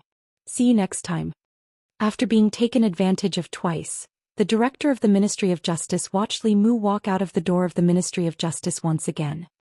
He took a deep breath and gritted his teeth as he said to his men, don't meddle in his affairs in the future. The two incidents had shown how difficult it was to deal with a bailiff who understood the law. The director of the Ministry of Justice had already understood the principle that it was easier to invite the devil in than to send it away. Out of sight, out of mind. He would not meddle in other people's affairs. If the vice-director of the Ministry of Revenue was angry for his son, he could go to the yamen and cause a ruckus. Outside the Ministry of Justice, Wang Wu and several bailiffs were waiting anxiously. Only Xiao Bai had a smile on her face as she glanced at the Ministry of Justice from time to time. Some of the guests of the Wafting Fragrance restaurant ran out of the restaurant without even finishing their food. They wanted to see the show. Wei Peng was a frequent guest of the Wafting Fragrance restaurant. His personality was extremely arrogant and despotic. He had clashed with people several times in the Wafting Fragrance restaurant. In the end, the side that was clearly in the right had to grovel and apologize to him. Everyone had disliked him for a long time. The scene at the Wafting Fragrance restaurant today was simply too satisfying. Unfortunately, the Ministry of Revenue and the Ministry of Justice were in cahoots. That bailiff would probably be carried out after entering the Ministry of Justice. Everyone was thinking this in their hearts. Sure enough, they saw someone being carried out of the Ministry of Justice. They took a closer look. If it wasn't Wei Ping, who else could it be? They then saw the bailiff striding out of the Ministry of Justice. From head to toe he didn't look like he had been punished at all. The crowd couldn't help but be stunned. Although today's matter made them feel happy in their hearts, it was obvious that Wei Ping had done a lot of evil in the past. Today he had completely suffered an undeserved calamity. Why was it that when he arrived at the Ministry of Justice, the person who hit the bailiff wasn't injured at all? Instead, the bailiff who was beaten seemed to have been severely punished? Although this kind of thing wasn't rare in the Ministry of Justice in the past, the people who hit the bailiff were all people like Wei Ping. Could it be that the bailiff's background was even deeper than Wei Peng's? Wang Wu and the others were already dumbfounded. They ran forward and asked, "Boss, are you all right?" Li Mu glanced at him and asked, "What can happen to me?" Wang Wu and the others sized up Li Mu from head to toe. Then they began to look at him with reverence. After hitting the people of the Ministry of Justice, he could make the Ministry of Justice hit his own people again. In the end, he walked out of the Ministry of Justice safely. Other than him, who else could it be? Everything that happened in the Ministry of Justice couldn't escape Xiao Bai's ears. She raised her head and looked at Li Mu with little stars in her eyes. She said, "If benefactor is a fox, he must be the smartest fox." In the Ministry of Justice, the director of the Ministry of Justice paced around the hall and muttered, "Something's wrong. Something must be wrong." A figure stood at the door and asked, "What's wrong?" The director of the Ministry of Justice raised his head and immediately said respectfully, "Lord Assistant Minister." The Assistant Minister of Justice asked, "What's wrong?" The director of the Ministry of Justice scratched his head and said, "The one who hit the bailiff was fine. Instead, the one who was beaten was punished with a cane. What was wrong became right, and what was right became wrong." The Assistant Minister of Justice glanced at him and said indifferently, "According to the law, no one is wrong, but right and wrong are reversed and black and white are mixed up. Then the one who is wrong is the law."